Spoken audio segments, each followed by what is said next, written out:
No.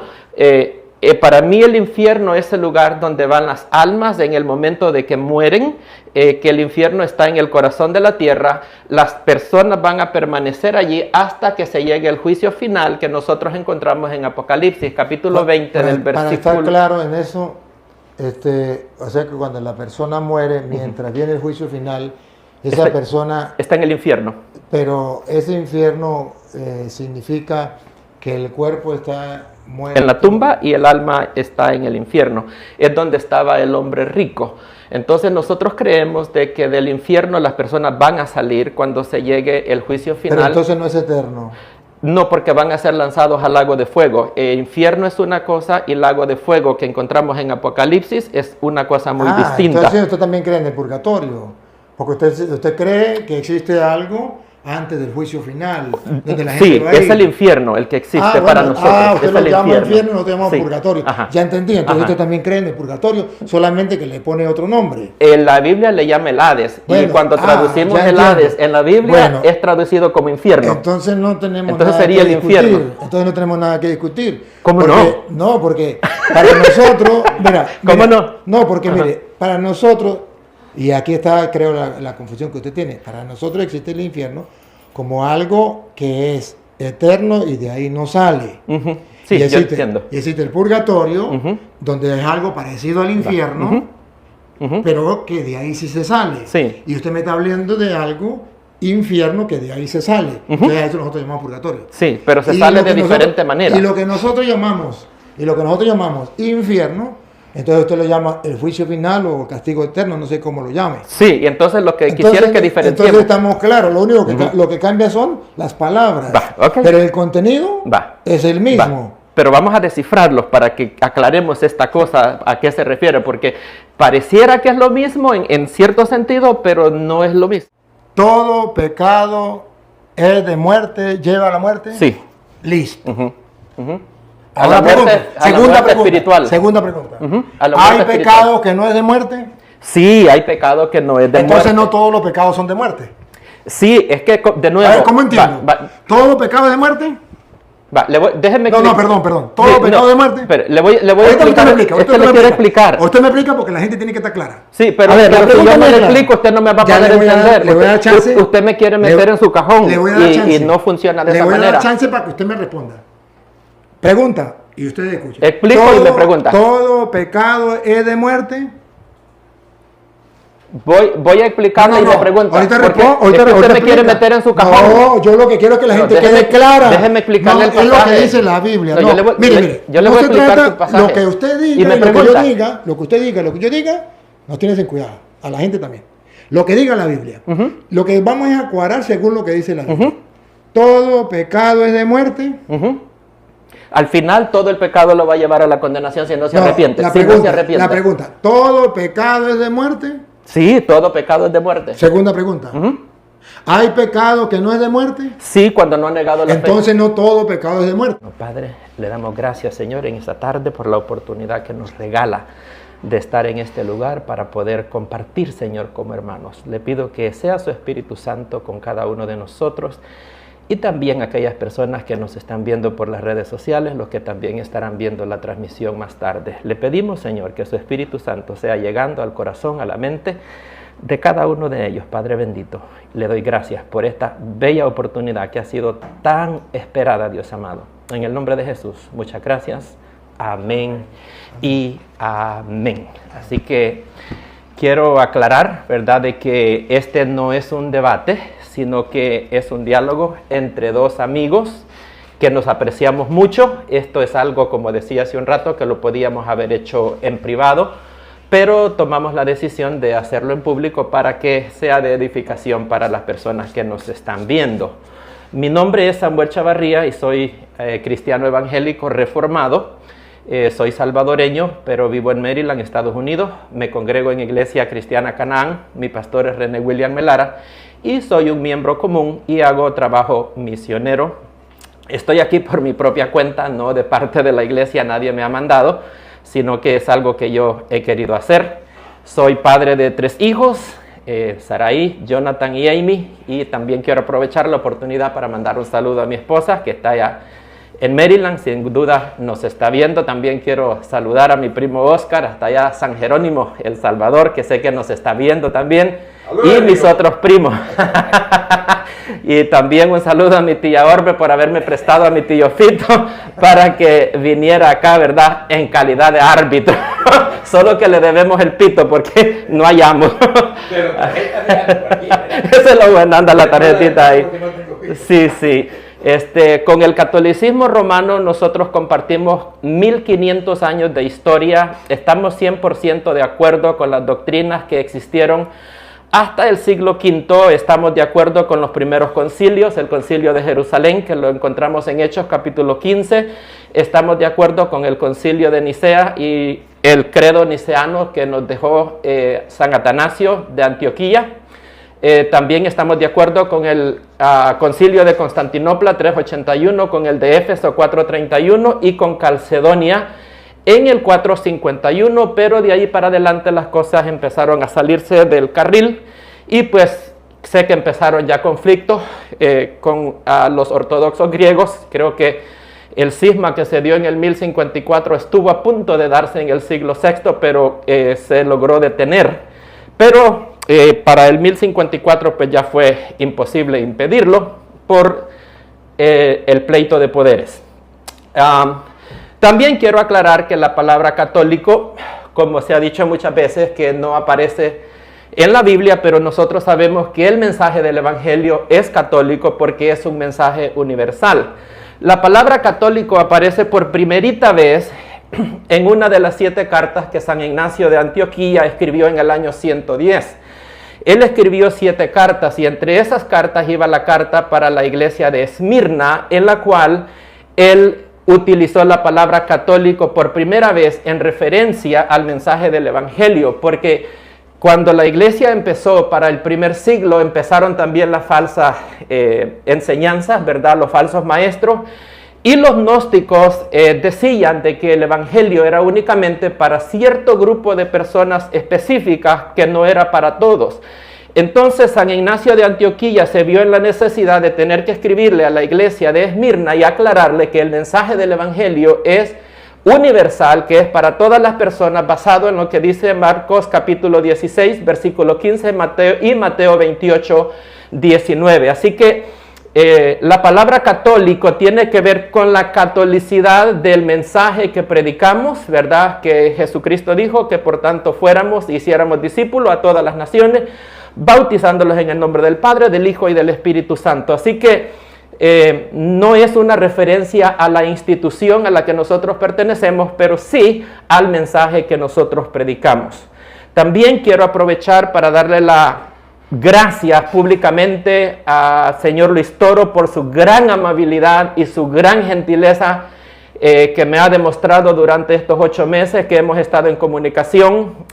Una gran hermandad desde que me recibió mi primer mensaje. Ha sido increíble. La verdad, como decimos en El Salvador, me quito el sombrero, mis respetos para él. Es una persona a quien yo admiro, y yo entiendo de que el vocabulario quizás que a veces él utiliza en sus presentaciones a algunas personas les puede parecer ofensivo, y yo entiendo, pero tratándolo a él como persona, la verdad yo me quedo impresionado. Con él compartimos casi semanalmente, mayormente a veces yo le mando cosas, le hago preguntas, él me responde. Y tenemos una amistad muy bonita que yo espero tenerla todos los días hasta que Dios me preste vida. Espero que no sea esta la primera ni la última oportunidad de poderme encontrar con él. Quisiera que esto lo pudiéramos volver como un hábito, ¿verdad? Que por lo menos nos pudiéramos juntar cada 6 meses, ¿verdad? En algún lugar del mundo. Pues lo dejo todo en las manos de él. Quiero decirle que lo aprecio mucho con todo mi corazón en el amor de nuestro Señor Jesucristo. Y le tengo mucho respeto, mucho aprecio, mucha admiración por su gran conocimiento en las Sagradas Escrituras. Y pues, como digo, quiero agradecérselo acá públicamente y decirles que como persona es lo máximo para mí, lo que yo he conocido. Yo lo contacté a él en el mes de septiembre del 2024. pidiéndole de que si podíamos tener un diálogo amistoso, y le dije yo de que a mí me gustaría hacerlo en base a lo que nos dice el apóstol Pedro en 1 Pedro capítulo 3 y el versículo 15, donde nos dice que glorifiquemos a Dios en nuestros corazones y que estemos siempre preparados para presentar defensa ante todo aquel que nos demande razón de la esperanza que hay en nosotros, con mansedumbre y con templanza. Y cuando yo le dije eso, él se alegró un montón y me dijo: hermanito, si es así, con gusto yo te recibo acá en Venezuela. Pero de otra manera, me dijo él, sería perder tiempo. Y es correcto, porque viajar todo esto que hemos corrido para hacer un enemigo más, creo que no vale la pena. Así es de que él me tenía un tiempo apartado en Venezuela desde el 10 de enero hasta el 20. Yo compré mi vuelo, hice planes y todo, pero a última hora yo me di cuenta, porque yo ignoraba de que para entrar a Venezuela uno necesita una visa. Yo pensé que si yo puedo entrar a México, ¿verdad? Que se requiere visa, pues dije yo, si puedo entrar a México con un pasaporte norteamericano, yo puedo entrar a Venezuela también. Pero ignoraba que había la tensión que existe entre estos dos países, y entonces requería una visa, y en Estados Unidos no hay embajadas para poder solicitar una visa. Traté también de solicitarla en El Salvador, saqué mi pasaporte salvadoreño y tampoco pude. Lo último que me he dado cuenta es que para sacarla hay que viajar a México y es un proceso bastante complejo. Así que compré mi vuelo, lo perdí y pues no se pudo hacer nada. Así es de que estoy muy agradecido por haberme dado esta oportunidad de que estemos acá compartiendo. Así que durante este tiempo hemos cultivado una amistad muy bonita, y así que pues en esta ocasión vamos a tocar el tema del purgatorio. Esto fue lo que hablamos desde un principio. Yo le dije a él qué tema le gustaría tocar y él me dijo, bueno, el que usted quiera. Así que yo escogí este tema y espero que este no sea el primero ni el último. Me gustaría que en la próxima vez, bueno, en este caso vamos a examinar los versículos que él utiliza para probar lo que es el purgatorio. Pues a mí me gustaría que si él quiere examinar mis versículos, pues si todavía dispone de tiempo para el día lunes, pues yo lo espero y podemos examinar, que él examine los míos, y si no, pues verdad, aquí dejamos pero me gustaría que en el futuro podamos tratar algo otros temas, como sería la iglesia, la Eucaristía, el papado, la salvación por fe y por gracia. Podemos tratar, ¿verdad?, el canon bíblico, muchas cosas, ¿verdad? Así es de que esa es la idea. Así que esperamos de que este diálogo sea muy edificativo para todos nosotros. Así que quiero darle el tiempo a él para que también pueda él expresarnos, ¿verdad?, lo que él nos quiera decir. Gracias, hermano Samuel. Amén. Me da mucha alegría. Lo quiero mucho, lo aprecio mucho con todo mi corazón. Sí. Me da mucha alegría poder compartir con el hermano Samuel, ya lo dijo él, por la forma, distinto a los demás. Y eso a mí me encanta, porque la gente dice que yo peleo. Yo no peleo, yo solamente digo las cosas con firmeza, con capítulo y versículo y punto. Hay personas que no les gusta, entonces dicen, eso es pelear. No, eso no es pelear. Y aquí vamos a compartir. Hermano Samuel, un saludo para los que nos siguen y un saludo también a los que nos siguen nosotros a través de las redes sociales. Hermano Samuel, yo simplemente quiero decirle a usted lo que las Sagradas Escrituras dice sobre el purgatorio, y ya que usted lo crea o no lo crea, o que la gente lo crea o no lo crea, eso ya es de cada quien. Pero sí la argumentación. Nosotros dentro de la Iglesia Católica creemos que existe un purgatorio, que no significa palabras, sino significa hecho, por ejemplo, donde va a purgar, donde va a pagar lo que hemos hecho si morimos en pecado. Y no se refiere a la palabra no, porque sabemos que eso no existe. No hay se problema refiere al contenido. Sí. Entonces, en la Iglesia Católica encontramos algunos pasajes de las Escrituras donde nos da pie para creer esto. Entonces, al tenerlo en las Sagradas Escrituras, yo simplemente, como sacerdote del Dios Altísimo, miembro de la Iglesia Católica, digo, bueno, verá, aquí está. Hoy, pues, tiene usted la oportunidad de demostrarnos a nosotros que eso no es así. Porque si algo compartimos, hermano Samuel, es que existe el cielo y que existe el infierno. Amén. Ahí Perfecto. estamos bien, ¿verdad? Sí. Y a eso quería. Ahí estamos bien. Perfecto. O sea que yo no quiero que usted me dé cita del cielo ni del infierno. No. Porque de esa cita yo me la sé y ahí estamos en concordancia, ¿no? No. Luego usted puede decir, no estoy de acuerdo con el purgatorio, porque yo, Samuel, me parece que no, porque el teólogo Julano lo dijo, porque Sultano lo dijo. A mí no me importa eso, a mí me importa la Biblia. Luego, perfecto. Usted me puede citar aquí todo lo que usted quiera, incluso padre de la iglesia o concilio, lo que sea, y a mí me importa las Sagradas Escrituras y lo que enseña la iglesia basado en las Sagradas Escrituras. Entonces, yo quiero que sea un compartir con la palabra de Dios. ¿Sí? Con la palabra de Dios, donde usted me diga, mira, el purgatorio no existe por esto, aquí, ya. Sí. Y yo le diga, mira, el purgatorio existe por esto, y por esto, y ya. Sí. La gente no le puede creer a usted porque usted es una persona que se puede equivocar. Sí. Y no me puede creer en mí porque yo soy una persona que me puede equivocar. Por eso tenemos como base las Sagradas Escrituras, que palabra de Dios y no se puede equivocar. Entonces, usted me va a refutar con las Sagradas Escrituras. Y yo le voy a refutar con las Sagradas Escrituras. Y ahí pues la gente va simplemente a mirar y decide a quién le cree. A las Sagradas Escrituras, o a Samuel, a las Sagradas Escrituras, o a mí. Sí. Pero lo importante es que amigablemente, y eso me encanta, podamos con claridad.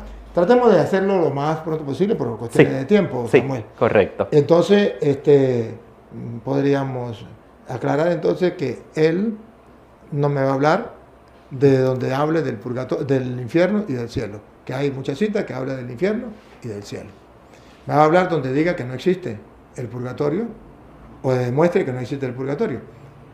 Donde yo le voy a mostrar donde la Biblia muestra que existe algo distinto al cielo y al infierno, porque para él hay dos opciones después de la muerte: el cielo y el infierno. Sí.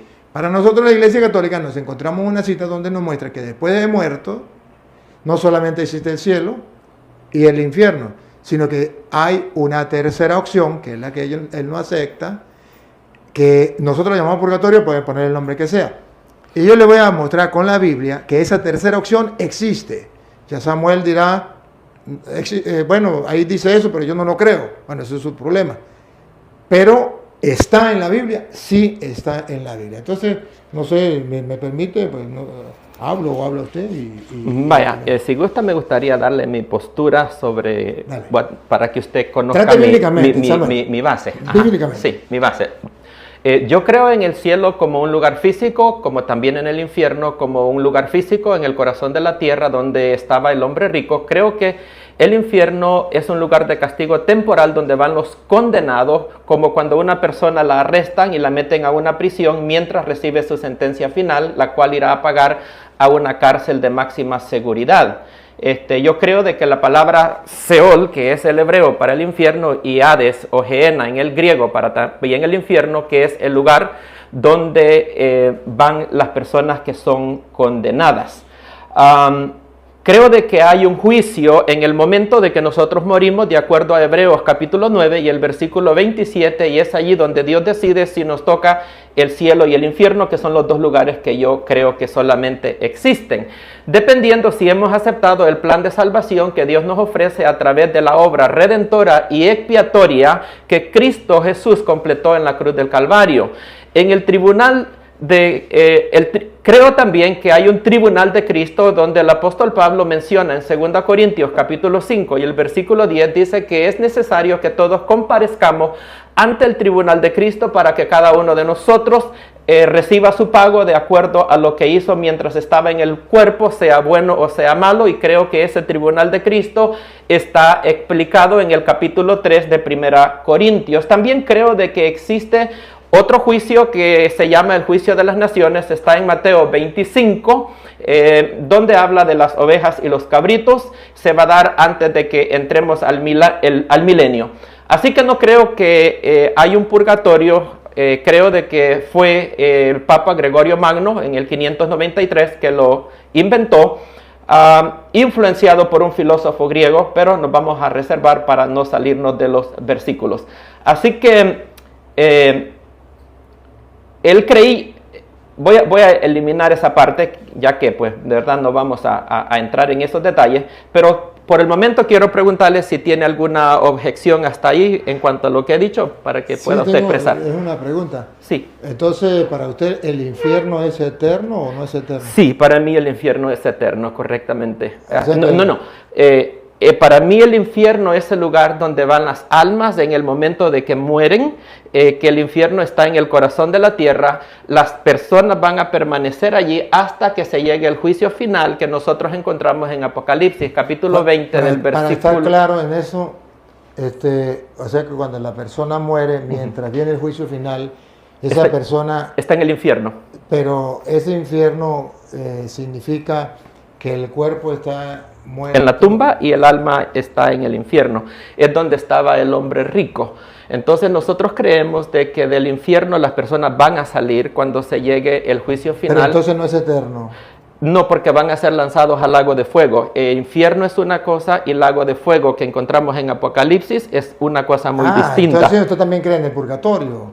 Porque usted cree que existe algo antes del juicio final, donde la gente va a ir. Es el infierno el que existe para nosotros. Usted es lo el llama infierno, no te llama purgatorio. Ajá. Ya entendí, entonces usted también cree en el purgatorio, solamente que le pone otro nombre. En la Biblia le llama el Hades, y cuando traducimos el Hades en la Biblia es traducido como infierno. Entonces no tenemos entonces nada sería que el discutir. infierno. Entonces no tenemos nada que discutir. ¿Cómo no? No, porque para nosotros, ¿Cómo no? No, porque mire, para nosotros, y aquí está creo la confusión que usted tiene, para nosotros existe el infierno como algo que es eterno y de ahí no sale.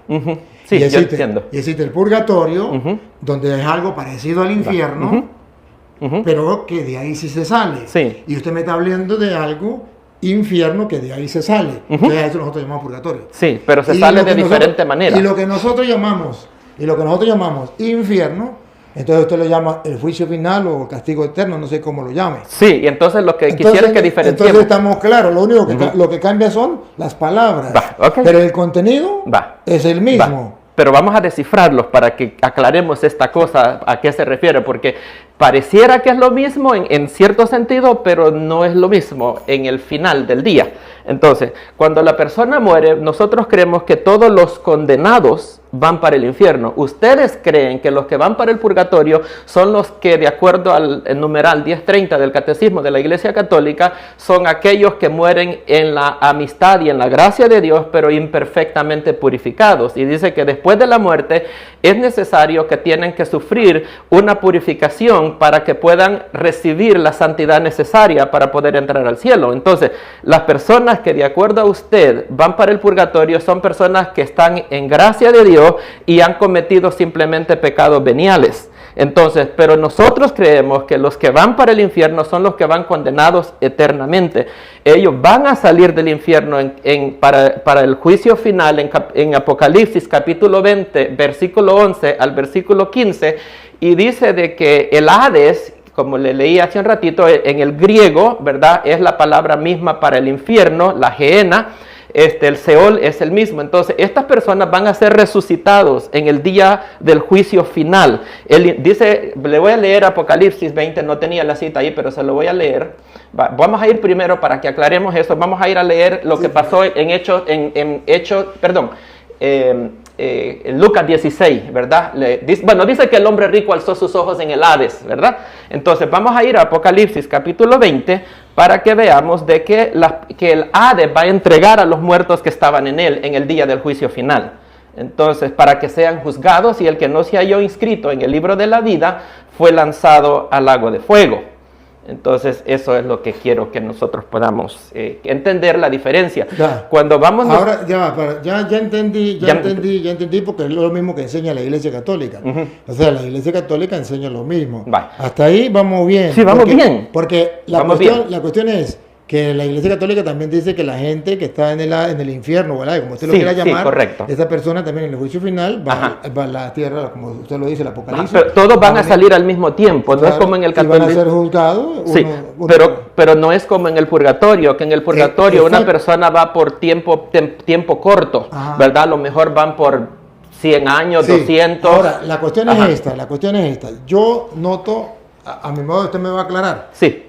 Lo mismo que usted habla de que hay alguien que la persona va a morir y va a ir a un lugar, llamémoslo lugar, pero sí, así para entendernos, y después va a ir, si se condenó, va a un lugar y después va a resucitar para la condenación eterna, que le ha de entregar a sus muertos. Sí. Correcto. Eso también lo creemos nosotros. Va, perfecto. Va. Mira, vamos bien. Y eso es lo bonito, que cuando amamos la verdad, claro, vamos bien. Esa es la misma doctrina de la Iglesia Católica. Yo sabía que el tiempo no iba a ser perdido. Yo sabía que iba a ser bien aprovechado. Pero donde yo creo que está la diferencia, solamente que usted está utilizando estos términos, pero lo que yo creo donde está la diferencia, claro, esta doctrina que usted está enseñando no es igual a la de los protestantes normal. Es una doctrina distinta. No, yo he crecido... Disculpe, yo tengo 26 años trabajando... Explíqueme, porque ahí me ha agarrado en curva. Mire, yo voy a explicar, por eso estoy ¿Así, sorprendido. No? O sea, primera vez que encuentro esa doctrina. ¿Sí?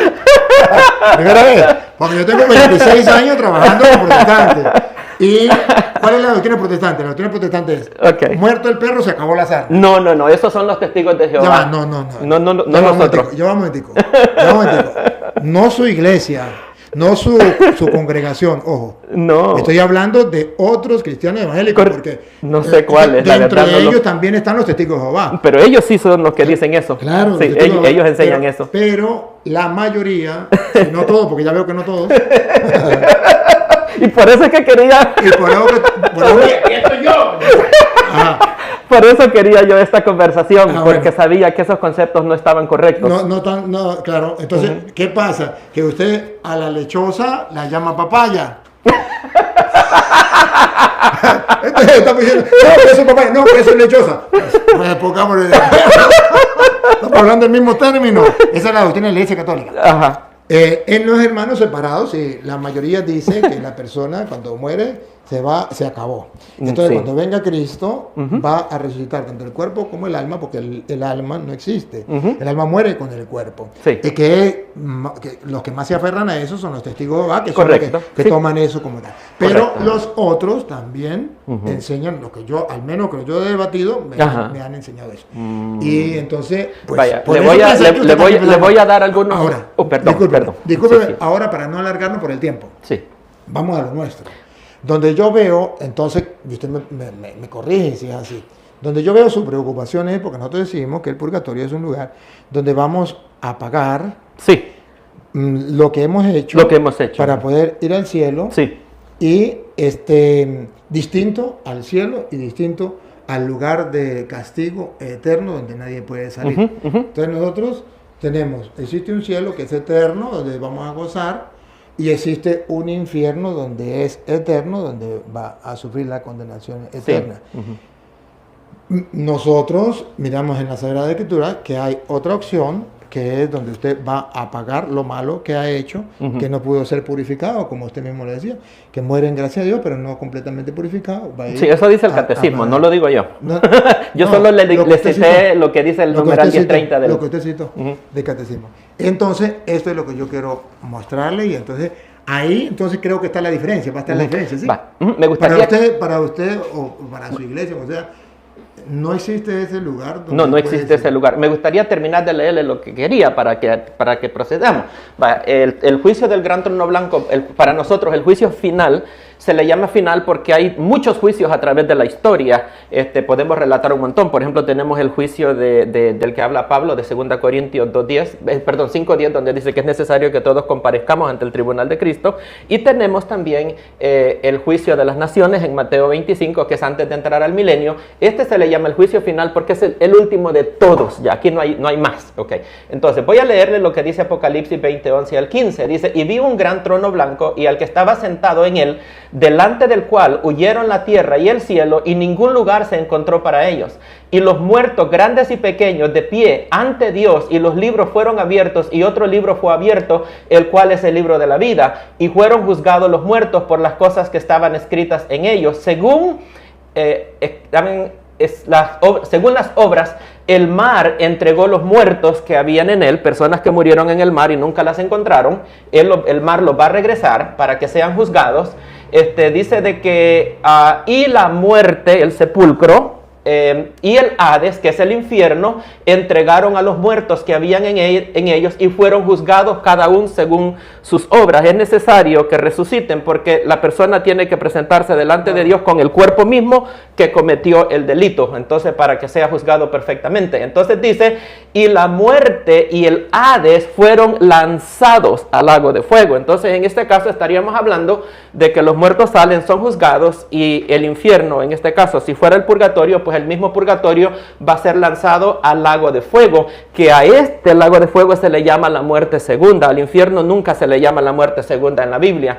El lago de fuego aparece simplemente 5 veces en la Biblia. La primera vez lo encontramos en Apocalipsis 19:20, después las otras 3 veces la encontramos en este pasaje que leímos, y la última vez está en Apocalipsis 21:8. Entonces, para nosotros ese es el Hades donde el hombre rico levantó los ojos. Ahora, ¿dónde cree usted que estaba entonces el hombre rico? De acuerdo a lo que usted cree, ¿estaba en el purgatorio? Pues ahí dice que estaba condenado, y si estaba condenado, muestra la Biblia de nosotros, dice el infierno, que es la condenación, ¿no? Bueno, esa la presenta, es la que nosotros creemos, ¿no? Ajá, no, pero mi pregunta es si el hombre rico estaba en el purgatorio o el hombre rico estaba en el infierno condenado para siempre. Ahí habla de un lugar de tormento. De acuerdo, pero el purgatorio es temporal, porque de acuerdo a sus enseñanzas... Ahí no dice si era temporal o no. No, yo le pregunto a usted. Pero es que ahí no dice. Ahí dice, estaba en el lugar de tormentos. Entonces sería el infierno. Puede ser infierno, puede ser purgatorio, porque los dos son lugares de tormento. La diferencia es que el uno es eterno y el otro no. Okay. Entonces ese es el detalle. Que no sabemos si es el infierno o el purgatorio donde estaba allí. Ok, pero vaya, el infierno es un lugar, ¿verdad? Estamos de acuerdo que es un lugar. No, llamémoslo así para entenderlo. Sí. Vaya, porque la cosa es de que el Papa Juan Pablo II, en su audiencia general del 4 de agosto de 1999, él citó al hombre rico, a Lucas 16, diciendo de que ese es un lugar donde no hay salida, de que las personas que están allí están condenados para siempre. Y él hizo referencia a Lucas 16 en delante, hablando del hombre rico. Perfecto. Y yo estoy de acuerdo con la postura de él. Perfecto, está bien por eso. Pero allí se puede interpretar que puede ser el infierno, puede ser el purgatorio. Lo que sí aclara es que es un lugar de tormento y que los de allá no pueden pasar para acá y los de aquí no pueden pasar para allá. Vale. Entonces usted me dice, no, pues yo lo interpreto allí que es purgatorio. Bueno, y yo lo interpreto aquí que es el infierno. Bueno, pero ahí no dice ni el purgatorio ni el infierno. Aunque en la Biblia nosotros dice el infierno como señal también de tormento y eso. Pero podría ser el purgatorio o podría ser el infierno. ¿Por qué? Porque en el 27, versículo 27 dice, entonces déjenme ir a decirle a mis hermanos en la tierra que tengo varias hermanos para que no vengan a este lugar de tormento. Y si es el purgatorio, perdón que lo corte, si es el purgatorio, que de allí él va a pasar al cielo, ¿por qué le está diciendo que no quiere que sus hermanos vengan a ese lugar? Al contrario, les debiera de decir que mis hermanos vengan a este lugar, porque una vez se purifiquen en el purgatorio van a pasar para el cielo. Se lo explico. Porque él no quería que sus hermanos fueran a ese lugar, porque sus hermanos, si no cambian, podría pasar ahí, si era el purgatorio igual. ¿Cuál sería la intención? De que fueran directamente al cielo. Esa es la intención de todo, que eso es lo que Dios quiere, que todos los hombres se salven. Entonces, la intención de él sería que sus hermanos fueran al cielo. Pero en vista a cómo ve que está su comportamiento, pues él no quiere que venga a este lugar de tormento, y por eso si alguien va y les predica, ellos se convierten y pueden ir al cielo, en el lugar de tormento. Si usted me pregunta, ahí está la respuesta. Pero lo que sí, antes de que se nos acabe el tiempo, lo que sí yo quiero mostrarle, por qué nosotros creemos en el purgatorio, y son los textos. Si usted me ayuda con la Biblia, yo se lo agradezco. Entonces, para que ¿Puedo aclarar un poquito nomás ahí antes de que pasemos al texto? Solo un minuto. La cuestión, un minuto sí nomás. Lo acepto. Pero la cuestión es que usted y yo vamos a mirar los textos bíblicos y analizamos, y déjeme exponer qué es lo que yo creo. Y ya usted dirá, no estoy de acuerdo. No pasa. ¿Sí? Solo quiero Solo quiero asegurarme de que la postura suya es la postura oficial de la iglesia, ¿verdad? De que usted no vaya a tener una postura que la iglesia no está de acuerdo. porque el Papa Juan Pablo II en la audiencia general del 28 de julio de 1999 dijo de que el purgatorio no es un lugar, sino que es un estado del alma de la persona. Mire, lo mismo que dijo... sea un lugar o no un lugar, eso no lo vamos a discutir ahorita. Ahorita vamos a discutir si existe o no existe, ya, listo. Ajá, porque si es un No, estado... pero no perdamos el tiempo si es un estado, si es un lugar, eso no lo perdamos el tiempo. Ajá. Pero vamos a estar... Pero de ahí depende todo. No, porque si es un estado del alma... No, ya va, un momentito.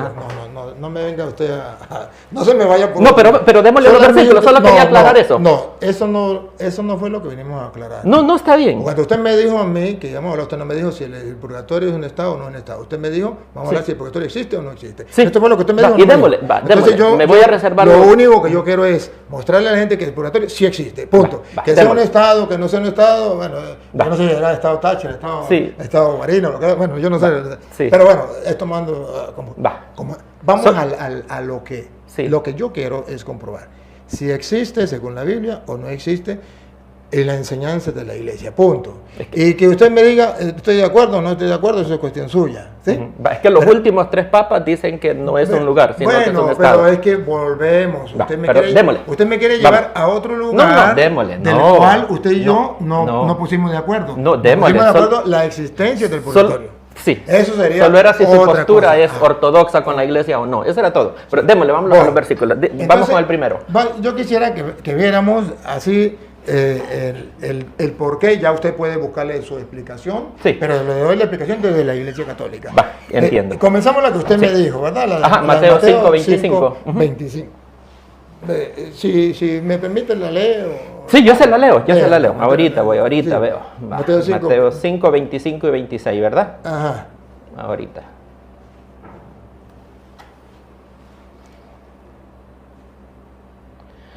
Dice, ponte de acuerdo con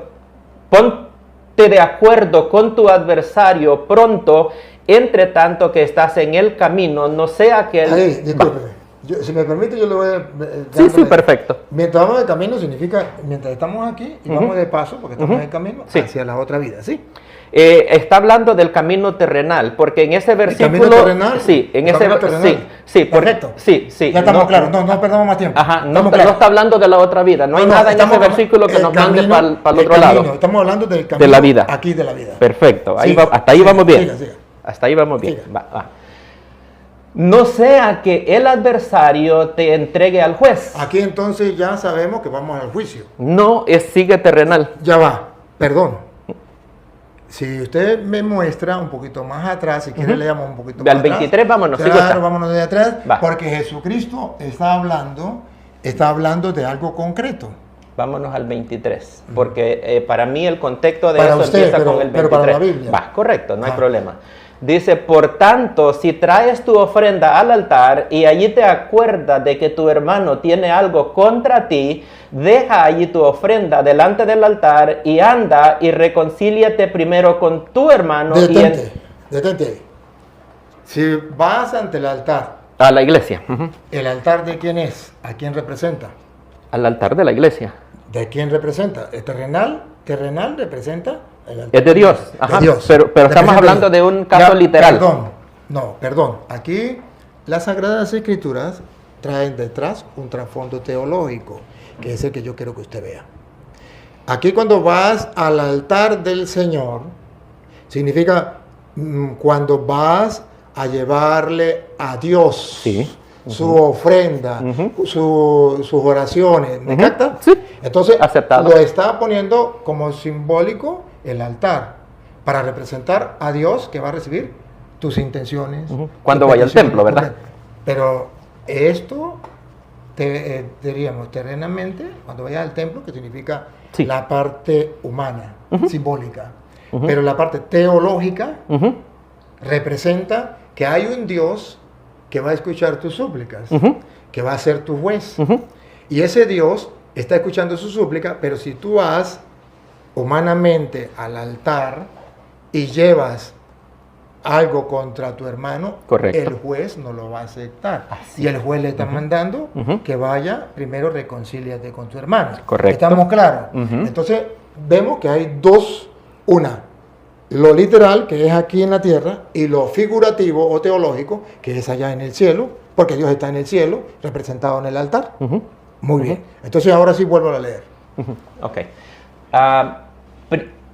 Deja allí tu ofrenda en el altar y anda, reconcíliate con tu hermano. Entonces ven y presenta tu ofrenda. Porque Dios no va a aceptar mi ofrenda si yo estoy enguerrado con alguien. Perfecto, pero entonces hay un personaje que yo quiero que usted mire, que sí, no me lo puede quitar, claro, que no es terreno. Sí, definitivamente. Ese personaje es divino, que es Dios. Eso es con Dios. Y ese personaje divino es el importante y el que a quien yo tengo que agradar y servir. No me importan los hombres, porque los hombres no saben si yo estoy en paz con los demás o no me importa. Y ellos no son los que me van a juzgar. A mí lo que me importa, el que me va a juzgar es Dios. Sí. Cuando yo voy allá y aparentando de que estoy bien con los demás, el juez sabe que dentro de mí y no lo puedo engañar. ¿Me capta? Por supuesto. Entonces diga. Ajá, vaya. Ponte de acuerdo con tu adversario pronto, entre tanto que estás en el camino. Aquí. ¿De qué camino estamos hablando? No sea que el adversario te entregue al juez. Aquí. El personaje importante es el juez, Dios. Pero allí no está hablando del juez de Dios que está arriba, sino entonces, del que está aquí abajo. ¿Cuál juez que está abajo? Si estamos hablando del altar de Dios. Y el juez que está en el altar, el que lo está viendo, porque sabe que el hombre va a llevar su ofrenda ocultando la enemistad que tiene con el hermano. De acuerdo. No está hablando con la tierra, los de la tierra no saben. Correcto. Los jueces de la tierra no lo saben. Para que usted me diga que es un juez de la tierra. Los jueces de la tierra lo podemos engañar. Pero al juez que está en el altar, el que todo lo ve, a quien yo voy a entregarle cuentas, me dice, engañas a los hombres. Pero a mí no me engaña porque yo veo tu corazón. Entonces, mejor deja tu ofrenda allí, vete y reconcíliate con tu hermano, con quien sea que tiene el problema. Con el que tiene el problema, porque yo ya lo descubrí, yo ya lo veo. Y entonces ahí sí vuelve a Dios, que está representado en el altar. ¿Verdad? Pero y vuelve y trae la ofrenda ante el altar. Porque si no puede ser que mientras vas de camino, arréglate en el camino, porque si no, el juez no me está hablando de ningún juez en la tierra. Mientras va de la iglesia hacia el adversario, ¿verdad? Ese es el camino. Okay.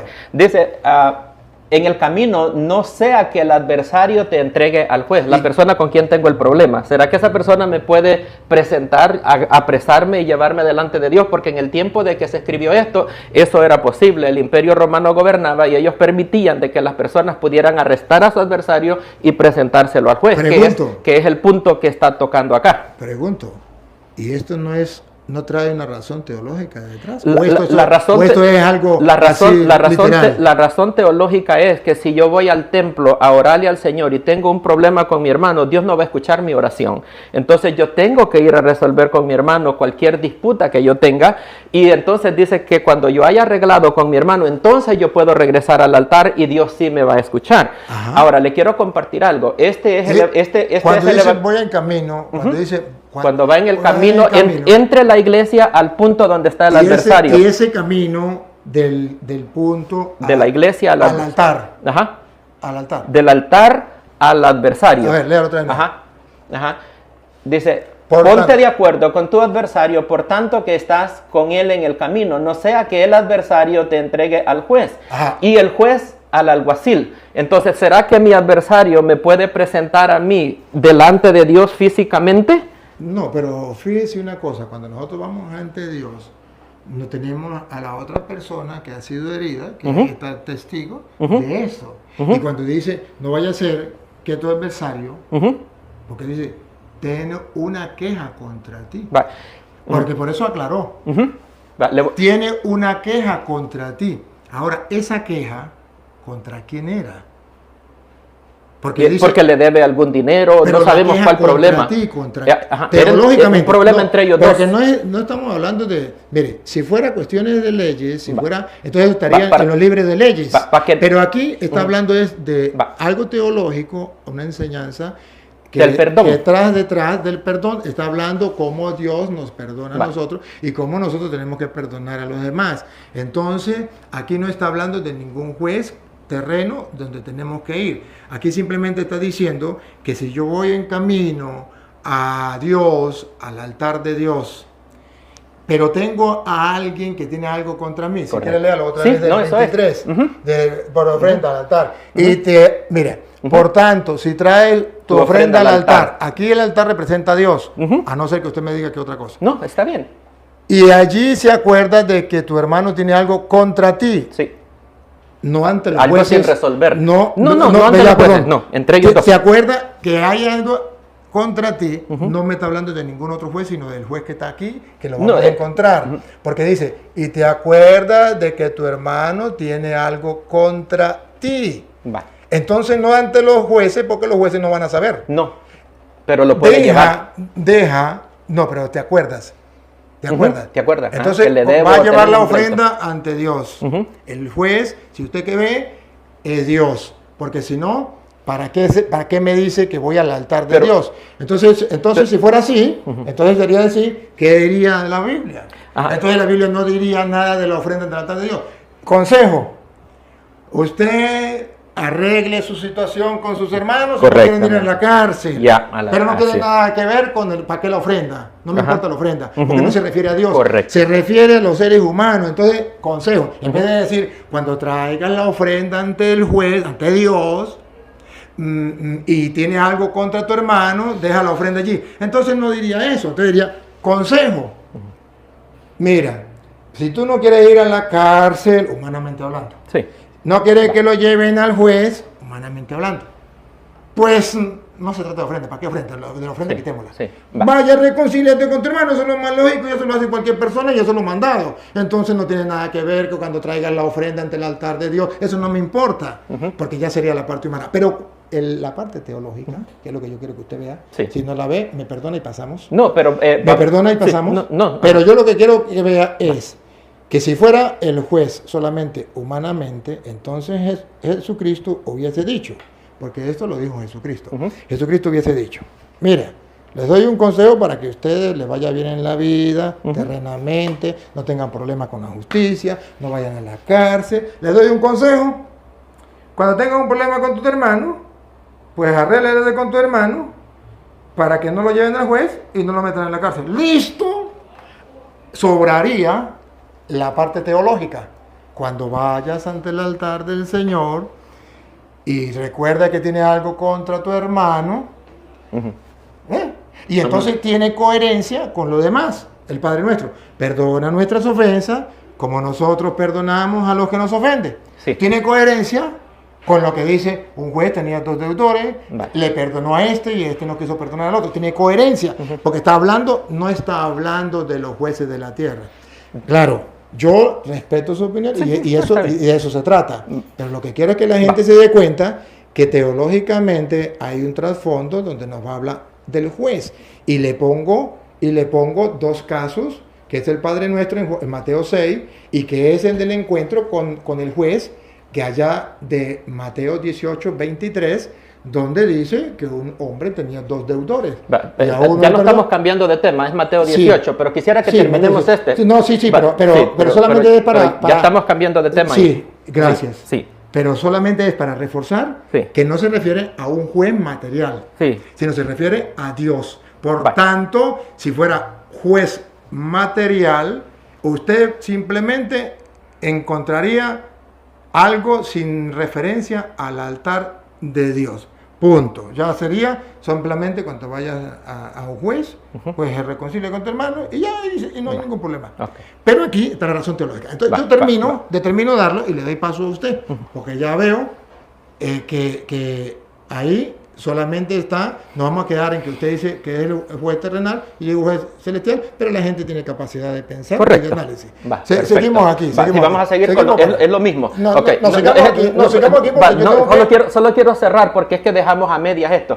Usted sabe de que los evangelios Mateo, Lucas y Marcos es lo que nosotros llamamos los evangelios sinópticos. Sinópticos quiere decir que lo que dice en un lado se repite en otro. De los 4 evangelios que nosotros tenemos, el primer evangelio en haberse escrito fue el de Marcos. De ahí los demás copiaron ciertos porcentajes, unos 40-60%. Entonces, debido a que estos evangelios son sinópticos, Mateos con Lucas nos da el mismo relato. Y Lucas nos va a sacar de este lío que nosotros tenemos y va a quedar esto a la vista de todo mundo las cosas como son. Lucas capítulo 12, versículos 57 en adelante nos relata lo mismito que nos está diciendo Mateo 5, 25 y 26. Se lo voy a leer. Dice, ¿y por qué no juzgáis por vosotros mismos lo que es justo? Cuando vayas al magistrado con tu adversario, procura en el camino arreglarte con él. No sea que te arrastre al juez y el juez te entregue al alguacil y el alguacil te meta a la cárcel. Te digo que no saldrás de allí hasta que hayas pagado la última blanca. Entonces nos está diciendo que nosotros podemos ser jueces de esta situación sin necesidad que ir a los jueces terrenales. Entonces aquí lo que está hablando es de relaciones humanas, al menos de que nosotros tomemos el puesto de Jesucristo, que es el juez, porque aquí nos dice que resolvamos nosotros. Y es lo mismito permítame, déjeme cerrar. Dale.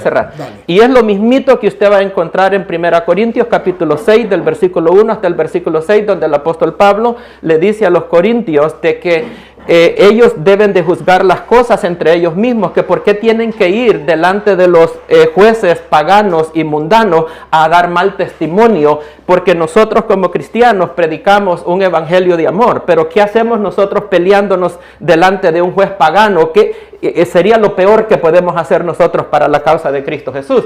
Entonces tanto Mateo, tanto Lucas como el apóstol Pablo en Romanos están hablando de cómo resolver nuestras disputas entre humanos. Muy bien, hermano Samuel, pero tengo algo que demostrarle que está haciendo un error.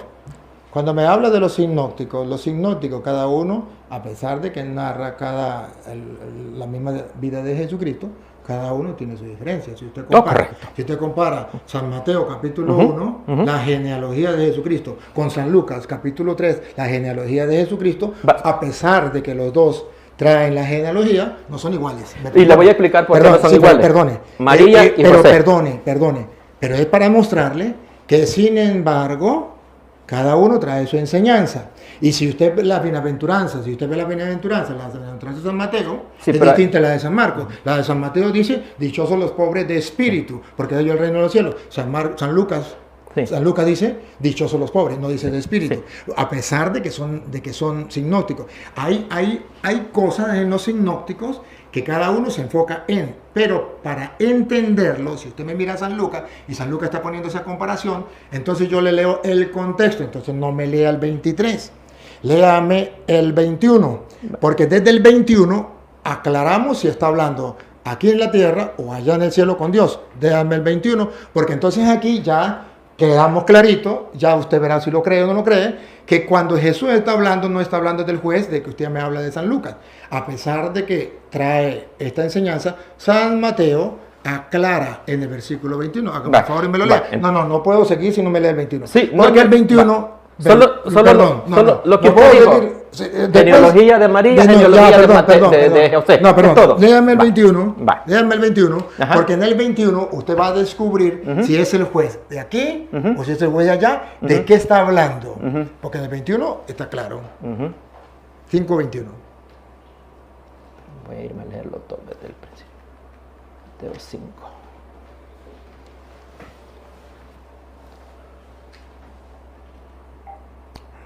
Ok, el tema de arriba, como usted puede ver, las Biblias Reina Valera siempre tienen un tema arriba que les concentran el contexto de lo que está hablando. El tema aquí es Jesús y la ira.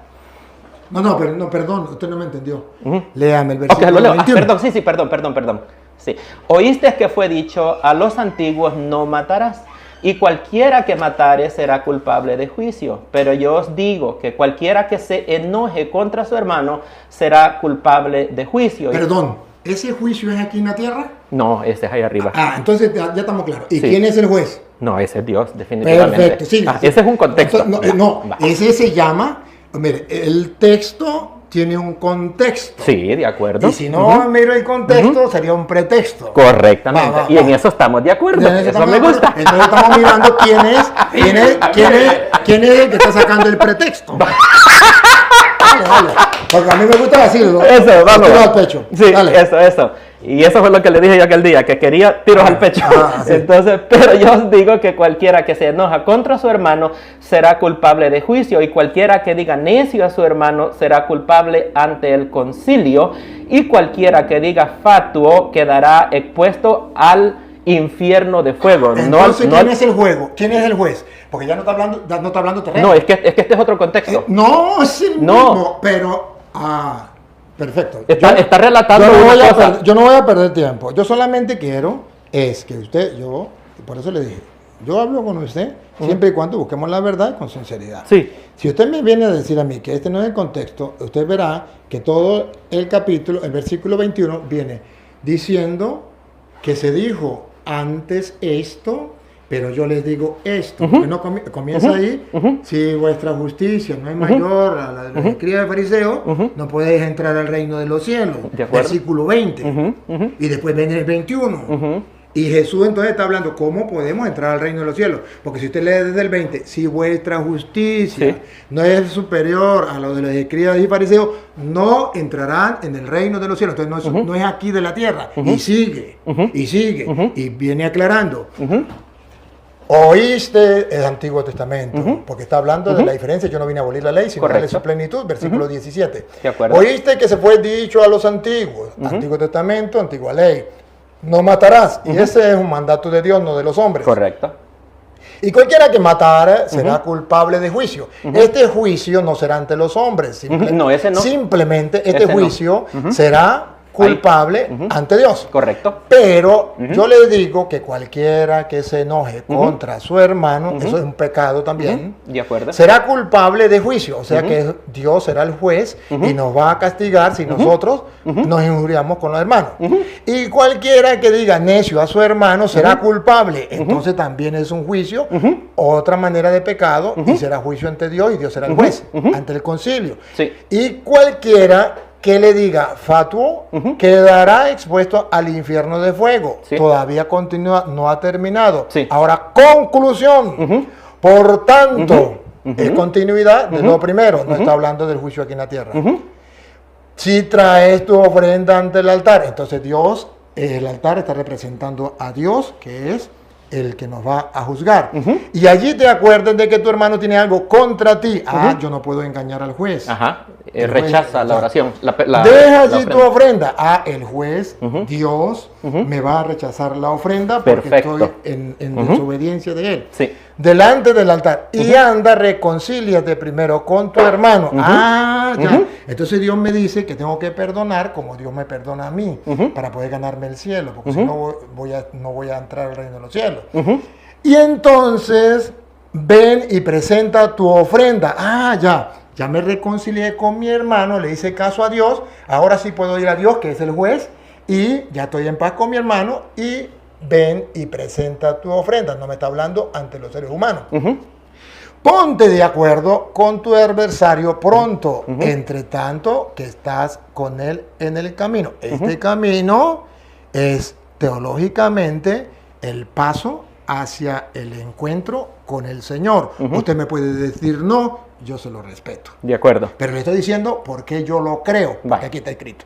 La opinión suya es perfecto. Puede ser equivocada, y yo le respeto porque usted es Samuel y le respeto y lo quiero. Y yo también. Pero sigo. Tengo contra ti. Y deja allí tu ofrenda delante y reconcilia primero con tu hermano, y entonces ven y presenta tu ofrenda. Ponte de acuerdo con tu adversario pronto, entre tanto que estás con él en el camino. No sea que el adversario te entregue al juez. Aquí está colocando un simbolismo de lo que es aquí en la tierra, que va a ser como allá en el cielo, porque aquí atrás dijo, lo llevarán al concilio, y que era ante el concilio aquí en la tierra, para figurar lo que era el cielo. Igualitico está haciendo aquí lo mismo. Pronto, entre tanto, de estar con él en el camino, sea que el adversario te entregue al juez, y el juez al alguacil, y sea echado en la cárcel. Esta cárcel es la cárcel terrena, que simboliza lo que nosotros llamamos purgatorio. ¿Por qué lo llamamos purgatorio? De cierto te digo que no saldrás de allí hasta que pague el último cuadrante. O sea que saldrá de allí cuando pague el último cuadrante. Eso en la ley de los abogados se llamaba purgar una pena. Entonces, había pena temporal y había pena, como que dice, como el Chapo, que creo que le dieron no sé cuántas cadenas perpetuas y más, 100 años más. Entonces, cadena perpetua, y hay otra pena que es particular, o sea que más corta, ¿sí? De ahí saldrá cuando pague el último cuadrante. Entonces, ahí. Okay. Y ya que usted no crea, ya que usted no lo crea, ya que usted le dé otro significado, yo lo respeto. No, y la audiencia lo está escuchando. Entonces ahí es donde nosotros decimos, no es el infierno, porque del infierno no sale, más bien va a resucitar del infierno. Para ir al lago de fuego. Para ir al lago de fuego. Correcto. Entonces de ahí no sale. No, de ahí no sale. Tampoco es el cielo, porque en el cielo no va a pagar nada. El cielo entonces, necesariamente ahí debe existir, según este pasaje de la Escritura y otro pasaje de la Escritura, debe existir una tercera opción. Déjame, y ahorita usted me refuta porque el tiempo se nos fue. Sí.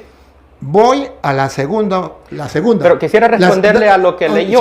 Si quiere, ahorita usted le da la interpretación y yo me callo. ¿Por qué? Por razones de tiempo. Yo solamente estoy haciendo mi interpretación. Usted y yo no nos vamos a poner de acuerdo si no miramos. Solo quería preguntarle de lo que usted explicó. Sí, pero ya va. Eso era todo. Entonces usted toma ahorita y usted da la interpretación. Déjeme ponerle. Solo le quiero preguntar. No voy a interpretar nada, solo voy a preguntar. Dime. Ajá. Bueno. Pero déjeme poner porque si no, no vamos a exponer el tema del purgatorio, que es lo que queremos, ¿verdad? Dele.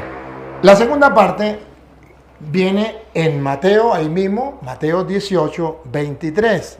Pero entonces ya no estamos saliendo. Yo quiero que cerremos nomás. Es que ya no estamos yendo a otro pasaje. Solo quiero hacerle la pregunta y nos movemos al que usted dice. Solo la pregunta y nos vemos. Ok. Usted dijo de que en el altar estaba el juez, ¿verdad? Donde la persona llegó a presentar la ofrenda. ¿No dijo usted que el altar representaba al juez? Eso sí. Ajá. Entonces, si representa al juez es porque el juez de alguna manera espiritualmente está ahí, ¿verdad? Espiritualmente hablando. Ok. Entonces, mi pregunta para usted es, si el juez está allí, ya en el altar, donde la persona llegó con la ofrenda, ¿por qué ese juez le está diciendo de que si él no va a arreglar con el adversario, lo van a llevar ante otro juez? ¿Por qué no le dice, anda, tráeme a tu adversario para que arreglen el problema acá y entonces me entregas la ofrenda? Ajá, pero fíjese que ahí está hablando, cuando manda el juez, está poniendo la comparación terrena, ¿sí, papá? Está poniendo la comparación terrena. Comparación terrena, ¿de qué va a hablar? Pues del juez. ¿Y quién es el juez? Pues el único juez es Dios a nivel espiritual, que usted y yo sabemos. ¿Quién es el único que va a juzgar? Dios, más nadie. Entonces, ¿cuál es el detalle? Que aquí está utilizando la comparación, como le está hablando seres humanos, está hablando palabras humanas que entendamos los humanos. Y tiene que hablar de un juez para que el humano entienda que va a una sentencia, que va a una condena, que va a algo que hizo mal. Entonces ahí está la explicación. Ahora, si usted no lo quiere aceptar, si usted lo quiere sacarle del cuerpo y no quiere dejarse golpear por lo que dice la palabra, bueno, yo lo respeto. Pero si usted se da cuenta, todo va encajando en sintonía a lo que ahí dice, porque el que está juzgando es Jesús. Acuérdense que él dice, se dijo antes, ahora yo les digo. Él está enseñando una doctrina superior a la de los escribas y fariseos, porque yo no vine a abolir la ley, sino a darle su cumplimiento. Entonces, está poniéndose él por encima del Antiguo Testamento. Entonces está dándonos a nosotros las leyes y nos está diciendo, si no cumplimos las leyes, así como en el tiempo de Moisés no cumple las leyes, había un castigo, ahora en el tiempo de Cristo, el que no cumpla un castigo. Esa es la explicación. Ya usted verá si la cree o no la cree. Ahora entonces usted le está metiendo un segundo juez al versículo 23 en el altar. Perdón, no le estoy metiendo un segundo juez, le estoy diciendo que Jesucristo está hablando del juez para que la gente entienda que se refiere a una condena, a una sentencia, porque si no le habla del juez, ¿cómo va a entender de que va a ir a una sentencia? Entonces un juez le está diciendo anda al otro juez prácticamente, el que está en el altar le dice que... Cuando él habla, cuando el Hijo del Hombre venga, entonces, en su reino. Otra persona, no es Jesús. Podemos irnos entonces cuando él habla, cuando venga el Hijo del Hombre. ¿Por qué no dice cuando venga yo, que soy el Hijo del Hombre? Una pregunta. ¿Por qué? Ya, discúlpeme, porque le estoy comparando. Cuando Jesús dice, cuando venga el Hijo del Hombre, ¿por qué no dice, yo soy el Hijo del Hombre cuando yo venga? Va. ¿Por qué entonces lo refiere a otra? Lo mismo. Va. Exactamente. Una pregunta. En vez de ir a Mateo 18, ¿por qué no vamos a 1 Corintios 3? Porque es una cita más... porque yo quiero ir al 18 y yo... Va, dele pues, no hay problema, dele para allá. Y usted me está preguntando... Sí. No, va, y yo perfecto, le estoy dando una pero explicación. me gustaría porque es una cita más fuerte. Más 18. Va, pues démosle, Entonces, ahí estamos de gusto. Y como yo soy el que estoy exponiendo, pues usted no tiene que respetar la exposición. ¿De qué lo hace? Gracias, gracias. 18. Dele, no hay problema. Así me gusta. Va, el 18, Va, 18, 23. Vaya, ahorita se lo leo. Okay. Y nos ubicamos allí en el pasaje donde... 18-23. Sí, permite, voy a agarrar todo el capítulo. Sí, todo el capítulo, Ajá. agarra el 18 y nos miramos desde el 23. Vamos a ver porque... si quieres, a favor, lo lee Sí, correcto, y lo va. voy haciendo un par así, si tú Va, me lo permites. perfecto. Por lo cual el reino de los No, cielos... desde el 23. Sí, ya. Sí, ¿verdad? Ya, sí, perdón. Ok, va. Por lo cual el reino de los cielos... No habla de la tierra. No, definitivamente. Nos está llevando a la teología. Esta es una parábola. Esta es teología. ¿Estamos de acuerdo que es una Sí, parábola? sí, una parábola. Sí, pero, perfecto. pero la parábola contiene una enseñanza. La parábola se usa una Listo. imagen para podernos explicar Perfecto. otra. Ajá. Y es algo que usted y yo humanamente no podemos entender, entonces Jesús lo expresa con palabras humanas. Y sabemos que Jesús dijo... Y precisamente está comparando no de cosas de aquí, sino cosas del cielo, pero con palabras de aquí. Correctamente. Por eso dice el reino de los cielos. Sí, y Jesús nos dijo que la razón por la cual él hablaba en parábolas era para que aquellos que los fariseos más que todo pudieran oír la palabra pero no la entendieran a fin de que fueran condenados. Dale. Ajá, ese fue el propósito de las parábolas. Ok, por lo cual el reino de los cielos es semejante a un rey que quiso hacer cuentas con sus siervos y comenzando a hacer cuentas le fue presentado uno que le debía 10,000 talentos. Perdón. Una deuda impagable. Perdón. Entonces aquí está que el rey pasa a ser el dueño, que es Dios. Es Dios. Que también podríamos ser el juez porque él es el que va... Pero en este caso es Dios porque es una parábola. Bueno, miremos. Ahí no hay lugar para que metamos al de la tierra. Bueno, miremos. No, Ahí miremos. no entra. Pero luego lo que quiero que en este caso el rey, pues es Dios porque la parábola me está trasladando a Dios. Y los siervos, pues nosotros. Que hacer cuenta con sus siervos, plural. Sus siervos, pues los siervos somos todos nosotros. Correcto. Listo. Sí, Listo. perfecto. Siga. Ok. Y comenzando a hacer cuentas, le fue presentado uno que le debía 10,000 talentos. ¿Eso fue allá en el cielo o aquí en la tierra? No, ese... bueno... Según es una comparación. Déjeme explicar, déjeme explicar. La comparación es terrenal, pero los resultados son en el Listo, cielo. ya entendemos. Va, Siga. ok, Ya mira. entendemos. Bingo. A este, como no pudo pagar, ordenó su señor venderle y a su mujer e hijos todo lo que tenía para... ¿Paro ahí o sigo? ¿Para saltar? Sí, salta. Sigo. Está listo. Aquí lo mismo que lo mismo de Romanos 3:23, todos somos pecadores. Perfecto, ese es el contexto. Viene el mismo, ¿verdad? Sí, ¿Estamos de acuerdo? Estamos de acuerdo. Ese es el contexto correcto. Que todos somos pecadores. Claro, no hay cómo pagar. Es una deuda que... Chóquela. Claro, por eso me encanta hablar con usted. Chóquela. Ahí no hay diferencia. No hay diferencia. La diferencia es donde más adelantico, donde usted me va a quitar la risa. Vamos a ver, o nos reímos juntos. Así me encanta. Dale. Así también me reíse. Bueno. Entonces, ya, listo. Entonces aquí ya necesitamos de alguien porque esa deuda quién no va a pagar. Correcto. Si no, esa nadie le puede pagar. Okay. Dice, a este como no pudo pagar. Entonces. Ordenó. Entonces aquel siervo. ¿No? Ordenó entonces, no. su señor. Entonces. O el del 26. Sí. Entonces aquel siervo postrado le suplicaba diciendo, Señor, ten paciencia conmigo y yo te lo pagaré todo. El señor de aquel siervo, movido a misericordia, le soltó y le perdonó la deuda. Alabado sea Dios. Así es. Cristo nos perdonó. Tenemos un Salvador. Sí, Siga. tenemos un Salvador. Perfectamente. Ok. Ahí vamos. 28. Pero saliendo aquel siervo halló uno de sus consiervos que le debía 100 denarios.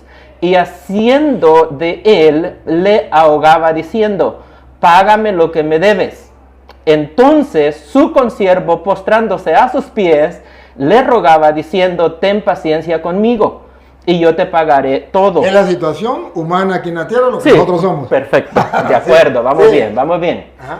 Versículo 30, mas él no quiso, sino fue, lo echó a la cárcel hasta que pagase la deuda. Entonces, ese no tenía compasión. Correcto. Dios es misericordioso Amén. y nosotros no somos misericordiosos. Perfectamente, vamos a ver. 31.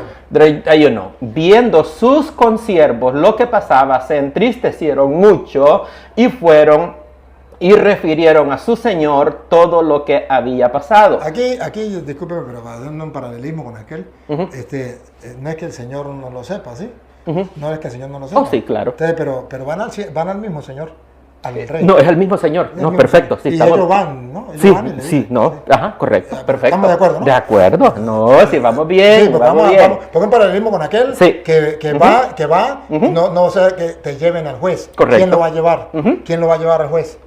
¿Quién lo va a llevar al Señor? Ok, Sus vamos a consiervos. Sí, los consiervos. Bueno, ok. entonces estamos Ajá, ellos le fueron a avisar O sea en lo que sí terrenal. podemos nosotros- Pero como sea, vamos a estar delante Sí, del juez pero nosotros como también. sea, los consiervos fueron a llevarle la queja. Sí, correcto. Bueno, Y en el allá caso también, allá también. Dios no necesita que nadie se la lleve porque su ojo lo Bueno, ve no todo. necesita, pero él quiere poner el ejemplo. Perfecto. ¿Y qué vamos a hacer nosotros? Y aceptamos el ejemplo. Lo puso allá, no vaya a ser que te traigan al juez. Sí, perfecto. Lo puso el ejemplo allá y lo pone aquí. Sí. Perfecto. Dice 33, ¿verdad? Sí, 32. No, 32. Entonces, llamándole su señor, le... Ahí, el llamándole es cuando nosotros decimos muere. Ajá. Cuando la persona muere. Sí, Dios lo perfecto. llama. De Siga, acuerdo, siga. de acuerdo. Ok.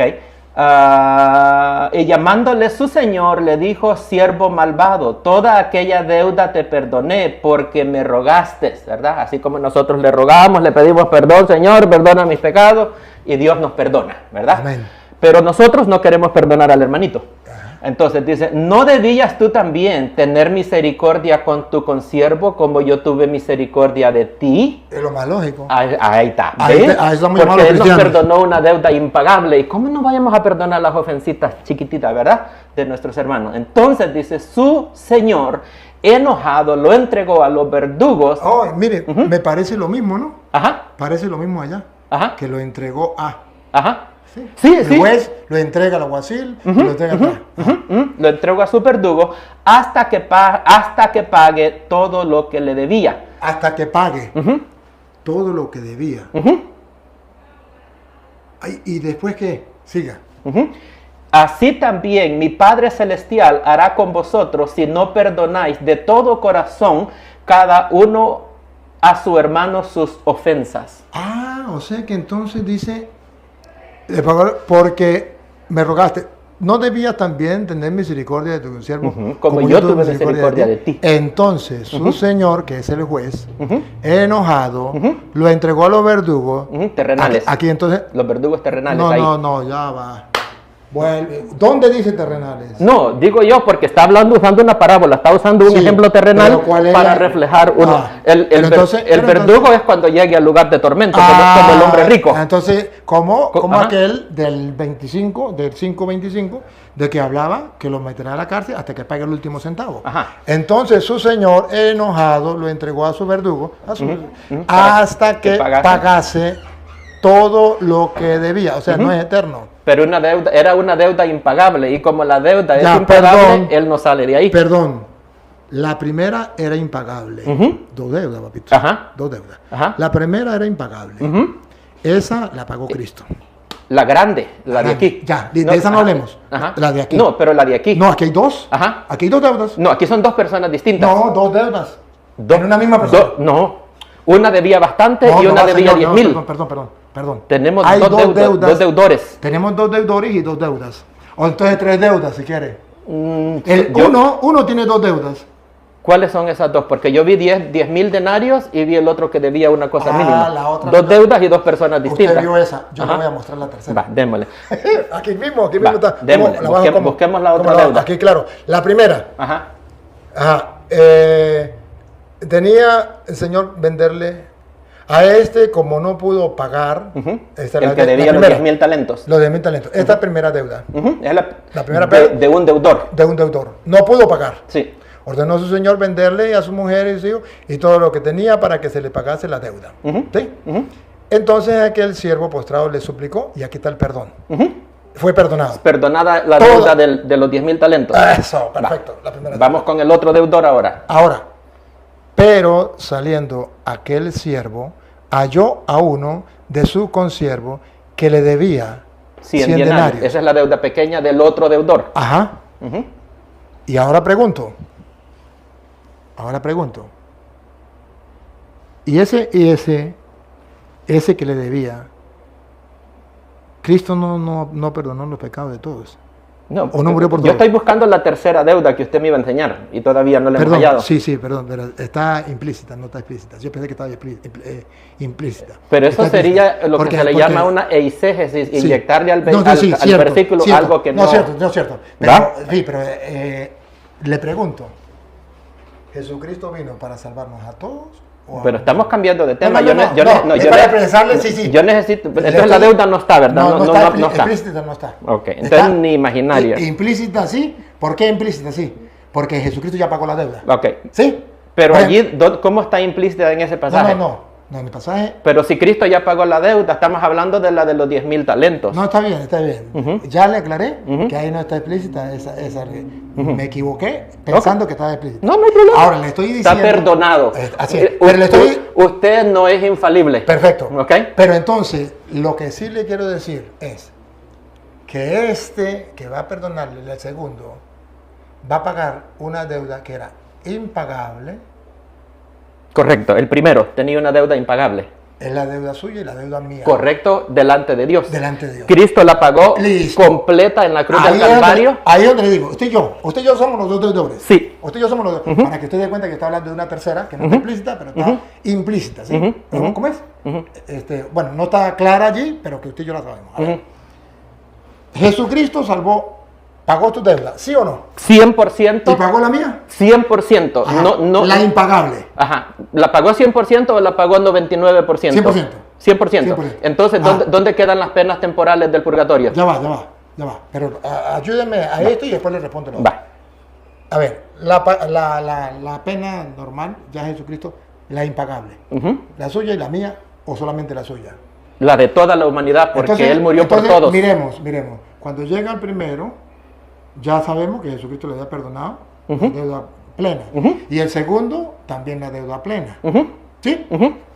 De esos dos, pagó la deuda Jesucristo. Completa. Del uno y del otro. Entonces ahí es donde aparece la otra deuda, que es la que tiene que pagar y ahí sale. Que es la que yo decía, entonces, que yo pensé que estaba ahí, sí, pero no pero está. Le voy a explicar la parábola desde mi punto de vista y usted juzgue. Sí. Vaya. Aquí lo que está diciendo el Señor Jesucristo es de que Él nos ha perdonado a todos nosotros porque la obra expiatoria de Él fue completa. Dice Hebreos 10:14, que con una sola ofrenda hizo perfectos para siempre a los santificados y que Cristo se ofreció de una vez por todas y para siempre, obteniendo eterna redención para todos nosotros. ¿Ok? Estamos de acuerdo. Dice 1 Juan 1:7 que si andamos en luz como Él está en luz, tenemos comunión los unos con los otros y la sangre de Jesucristo, su Hijo, nos limpia de todo pecado. Entonces eso incluye la pena temporal del purgatorio. Ok, pero le quiero explicar ahora qué pasa ahí.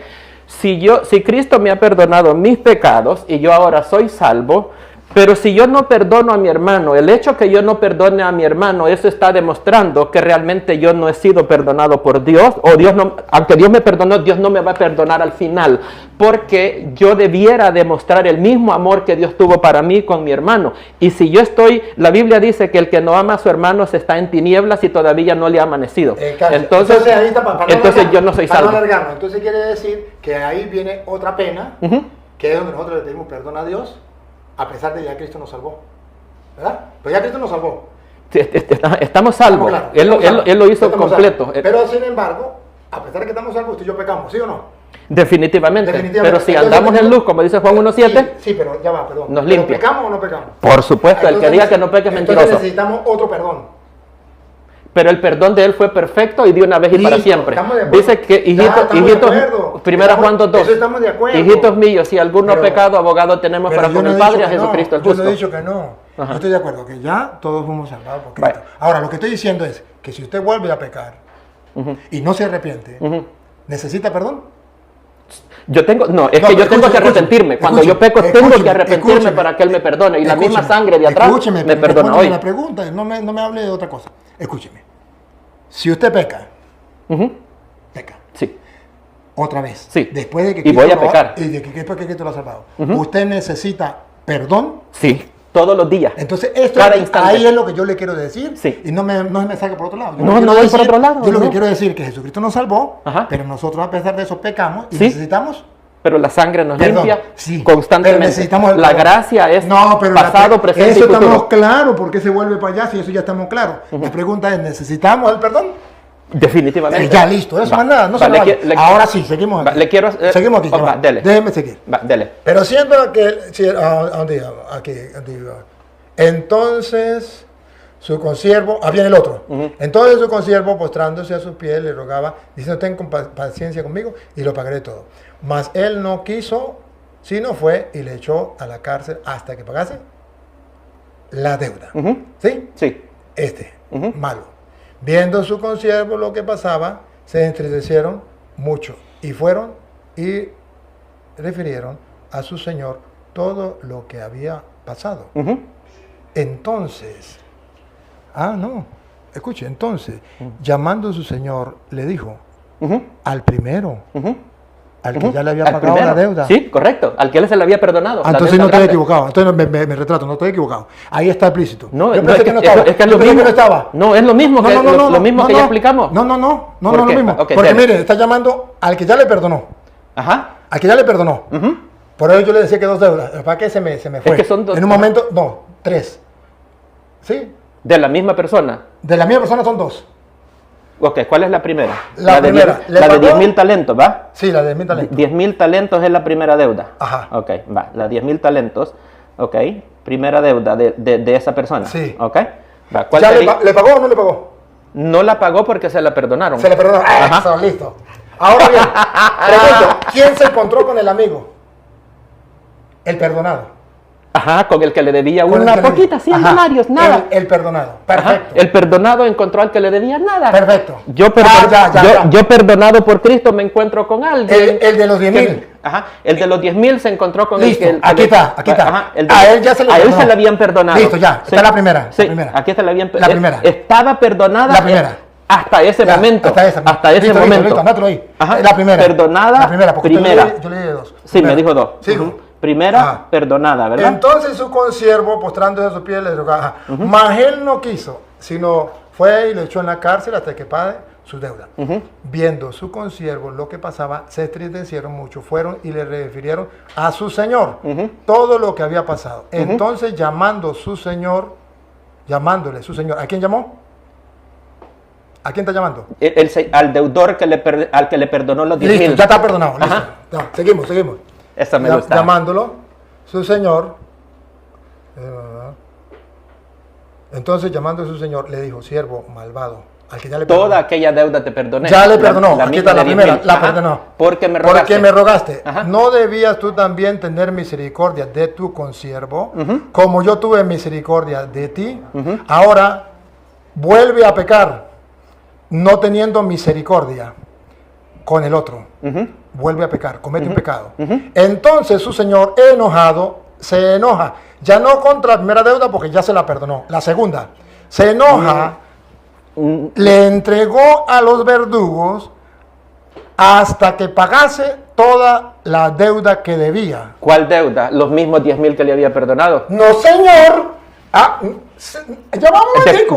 Señores, vean la sinceridad. Aquí vamos, Samuel, aquí apelo a la sinceridad. ¿De cuánto es la segunda deuda? Dígame. Aquí, la deuda, mírala. La segunda. La segunda. Ajá, ¿de cuánto? Entonces, llamando a su señor, le dijo, siervo malvado, toda aquella deuda te perdoné. Esa es la primera, la 10.000. Esa ya está lista, está sanada. Esta está sanada.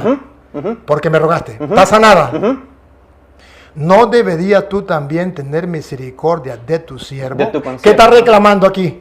¿Qué está reclamando? Que hiciera lo mismo que habían hecho con él. No, aquí. Tener misericordia. Este es el pecado. No tener misericordia le adeuda, es otra deuda. No tiene misericordia. Papá, ya va. Usted me dice que no, está bien, pero la gente escucha. ¿No deberías tú también tener misericordia? ¿Qué le está pidiendo? Que no tuvo. Ajá. ¿Qué es el castigo? Ajá. ¿Cuál es la culpa? Ajá. No tuvo misericordia. No debía, mire el reclamo, mire el reclamo, ¿por qué le reclama ahora una deuda? No debías tú también tener misericordia de tu consiervo. Esto es lo que el juez está reclamando. La deuda pasada se la perdonó completica. Correcto. De esa deuda, no porque Dios nos lleva cuenta del mal. Si llevara cuenta del mal, ¿quién podría resistir? Pero no debías tú también tener misericordia de tu consiervo. Aquí está el otro pecado que está cometiendo. Como yo tuve misericordia de ti. Entonces el pecado es contra la misericordia. No practicó la misericordia. Aquello que Jesús dice, perdona y serás perdonado. Amén. Ahí está. Entonces, si no perdonas, entonces ya viene otra deuda. Esta. ¿No debías tú también tener misericordia de tu siervo como yo tuve misericordia de ti? Entonces su señor, enojado, le entregó a los verdugos hasta que pagase todo lo que le debía. Los 10,000. Así también mi Padre Celestial hará con vosotros si no perdonas de todo corazón a tus hermanos. Le tocó que pagar los 10,000 talentos al final. Ajá, pero pregunto. Ajá. ¿Cuál fue el problema? No fue una segunda deuda. Y el fue pecado, que no perdonar. ¿Y cuál fue el pecado? Ya le había perdonado. No me diga que no le perdonó. Porque aquí dice que le perdonó. Pero ahora tiene que está cobrando ahora la falta de misericordia. O sea, esto es lo que yo quiero explicarle a usted. Pero entiéndame. Usted me está diciendo que no, si ya pecó, ¿verdad? Que no hay otra, no hay otra deuda. Aquí están las deudas de la misericordia. Vale. Como no pagó las deudas de la misericordia, no tuvo misericordia, entonces el Señor le dice, ahora tú vas a pagar. La culpa había sido perdonada. Toda la culpa anterior había sido perdonada. Lo que ahora hace que el hombre vaya a la cárcel no es la culpa anterior. Es la culpa que ahora está cometiendo. Y ahora, y aquí viene el purgatorio, que es lo que a nosotros nos interesa. Él era entregado a los verdugos hasta que pagase todo lo que debía. Entonces no es el infierno. Atrás. Sí, pero el infierno, el purgatorio. Donde empezamos. El purgatorio que es lo que estamos hablando. Sí. No es nueva deuda, debía. Sí, pero esa palabra debía es clave. Está bien, está bien. La deuda no apareció pero ahí. Pero pregunto, ¿para dónde va a pagar? ¿Al cielo? Respóndeme. Al infierno, al lago de fuego va a ir a pagar. ¿Y de ahí sale? Nunca. Entonces, ¿por qué dice hasta que pague todo lo que debía? La deuda era impagable, ya lo hablamos al principio. Papá, pero aquí dice hasta la pagará toda que la vida. Pague, papá, hasta que pague. Mire, entonces el Señor enojado lo entró a los verdugos hasta que pagase. Entonces él va a pagar todo lo que le debía. Todos los que van al infierno o al lago de fuego van a pagar lo que deben, lo que hicieron, pero esa pena es eterna. Y entonces cuando dice Mateo 25, y no saldrá de allí hasta que haya pagado. Estamos hablando de la cárcel literal. Ah, sí, cuando le conviene cárcel virtual y cuando no le conviene la cárcel real, ¿verdad? ¡Ay, qué lindo, qué bello! Ese es su problema, está bien. Pero luego, ya se lo aclaré aquí. Ahora, le voy a dar otra, para que usted No, usted trajo este pasaje, solo le quiero hacer una preguntita en base al pasaje. Allí habla de que a ese que debía los 10,000 talentos, dice de que le iban a vender a la esposa y a los hijos. Entonces yo le quiero preguntar si, por ejemplo, una persona, un esposo, tiene que ir al purgatorio, ¿será de que la esposa y los hijos pueden pagar? Usted no es capaz de captar que me yo le pregunto. Perdón. Usted trajo el pasaje. Yo le pregunto. Pero no se da cuenta que usted agarra del pasaje otra cosa para sacar. No, yo solo le estoy preguntando. No se da cuenta. Usted me lo trajo. Yo traje el pasaje, pero usted no se da cuenta. En su cabeza no le permite darse cuenta que me está desviando para otro lado, para la mujer. No se da cuenta. Le pido que me explique. ¿Para qué me pide que le explique eso? Para sacarme del purgatorio. No me va a sacar del purgatorio. Sigo. Ahora mire la otra cita que te voy a dar. Juan, primera de Juan, capítulo 5. Otra pregunta. Si no sale de allí hasta pagar el último centavo, ¿y dónde quedan las indulgencias entonces y las misas pagadas? Hasta que pague. hasta que pague. Entonces, y ahí es donde viene la súplica. Dicen, no saldrás de allí hasta que hayas pagado el último centavo. Pero entonces eso le toca a él. Pero las indulgencias, en el caso de las indulgencias, pagan las otras personas. Ahorita, si quieres, nos queda chance, le hablo de las indulgencias. ¿Para dónde le damos? Para San Juan, capítulo 5, versículo 17. Ok. San Juan, ¿dijo? 5:17 de San Juan. Ok, San Juan 5:17. Ajá. Entonces aquí yo quiero mostrarle a usted que hay tres opciones. Tres opciones, no hay dos. Ok, permítame tantito. Primera de Juan. Primera de Juan. Sí. 5. Sí, y ahí busco 17. el versículo 17, ahí va a salir todo, todo el capítulo. Va bajando, ve. En el 17. En el 17 dice, toda injusticia es pecado. Pero hay pecado pecado no de muerte. Sabemos que todo aquel que ha nacido desde el 16. Sí. Si el 16. Si alguno viene a su hermano a cometer pecado que no sea de muerte, pecado de muerte es el que lleva al cielo o al infierno. Todo pecado lo lleva para el infierno. No, ya va un momentico. La pregunta, según lo que dice aquí. Usted me dice todo pecado lleva al infierno. Pero, ¿usted qué significa aquí cuando dice si un pecado que no sea de muerte? ¿Qué significa de muerte para usted? Un pecado de muerte, para mí todos los pecados son de muerte. Para usted, sí, ahora para la Biblia. Para la Biblia. Sí, pero déjeme explicar, ya que me pidió que le explicara, déjeme terminar. Para nosotros un pecado que no es de muerte, ¿ok? Es un pecado que una persona débil en la fe comete, no ha negado su fe, pero está luchando con un pecado. Entonces no todo pecado es de muerte. Entonces no todo pecado es de muerte. Estamos hablando del pecado que no es de muerte, el que no ha negado la fe. Para mí el pecado de muerte es una persona que es un apóstata, una persona que ha negado la fe, porque de eso habla Juan. Me lo voy a explicar de nuevo, pero yo voy a la pregunta. Escúcheme la pregunta. ¿Todo pecado es de muerte, lleva a la muerte? Sí. Listo. Ahora Segunda pregunta. ¿Hay pecado que no es de muerte? Sí, hay pecado que no es de muerte. Entonces no todos los pecados son de muerte. Sí, es que de nuevo... A ver, ¿cómo entiendo? ¿Todos los pecados es de muerte?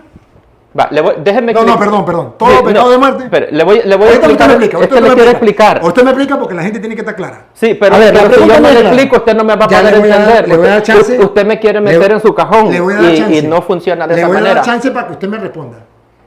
Pregunta y usted escucha. Explico y me pregunta. ¿Todo pecado es de muerte? Voy a explicarle y me pregunta. Ahorita respondo. Usted me quiere meter en su cajón. No, yo lo que quiero es que la gente quede clara. Déjeme explicarle el pasaje. Es lo que dice la Biblia. Mire, yo le voy a explicar su pasaje. Lo que usted diga y lo que yo diga, lo que yo diga, nos tienes en cuidado. A la gente también. Lo que diga la Biblia. Lo que vamos es a cuadrar según lo que dice la Biblia. Todo pecado es de muerte. Al final todo el pecado lo va a llevar a la condenación si no se arrepiente. La pregunta, ¿todo pecado es de muerte? Sí, todo pecado es de muerte. Segunda pregunta. ¿Hay pecado que no es de muerte? Sí, cuando no ha negado la fe. Entonces no todo pecado es de muerte. Está bien, listo, ya. Ahora, lo que diga la Biblia. Pero me gustaría que vayamos al contexto. Sí. Porque Juan, de lo que está hablando... la pregunta mía es esta. La pregunta mía, le voy a hacer una pregunta. Y usted me va a responder ahorita. Leo y le hago la pregunta. Si alguno viese a su hermano cometer pecado que no sea de muerte... Ahí está, no apostasía. Bueno, usted, eso no lo dice aquí, eso lo inventa usted. Pero eso lo dice el contexto. Lo dice el contexto de todo el capítulo. No lo dice aquí. Juan lo dice. Vamos. Si alguno hermano cometió un pecado que no sea de muerte, entonces aquí hay pecado... Un débil en la fe. Aquí hay un pecado que no es de muerte. Sí, un débil en la fe. Ahora pregunto. Pero no ha negado la fe. No es de muerte. Porque él mantiene su fe. Y yo me muero. En este momento me muero, pero yo cometí un pecado. Sí, cometí un pecado. Yo cometí un pecado. Que no sea de muerte. No es de muerte espiritual. Pero lo cometí. Sí. Cometí un pecado que no es de muerte.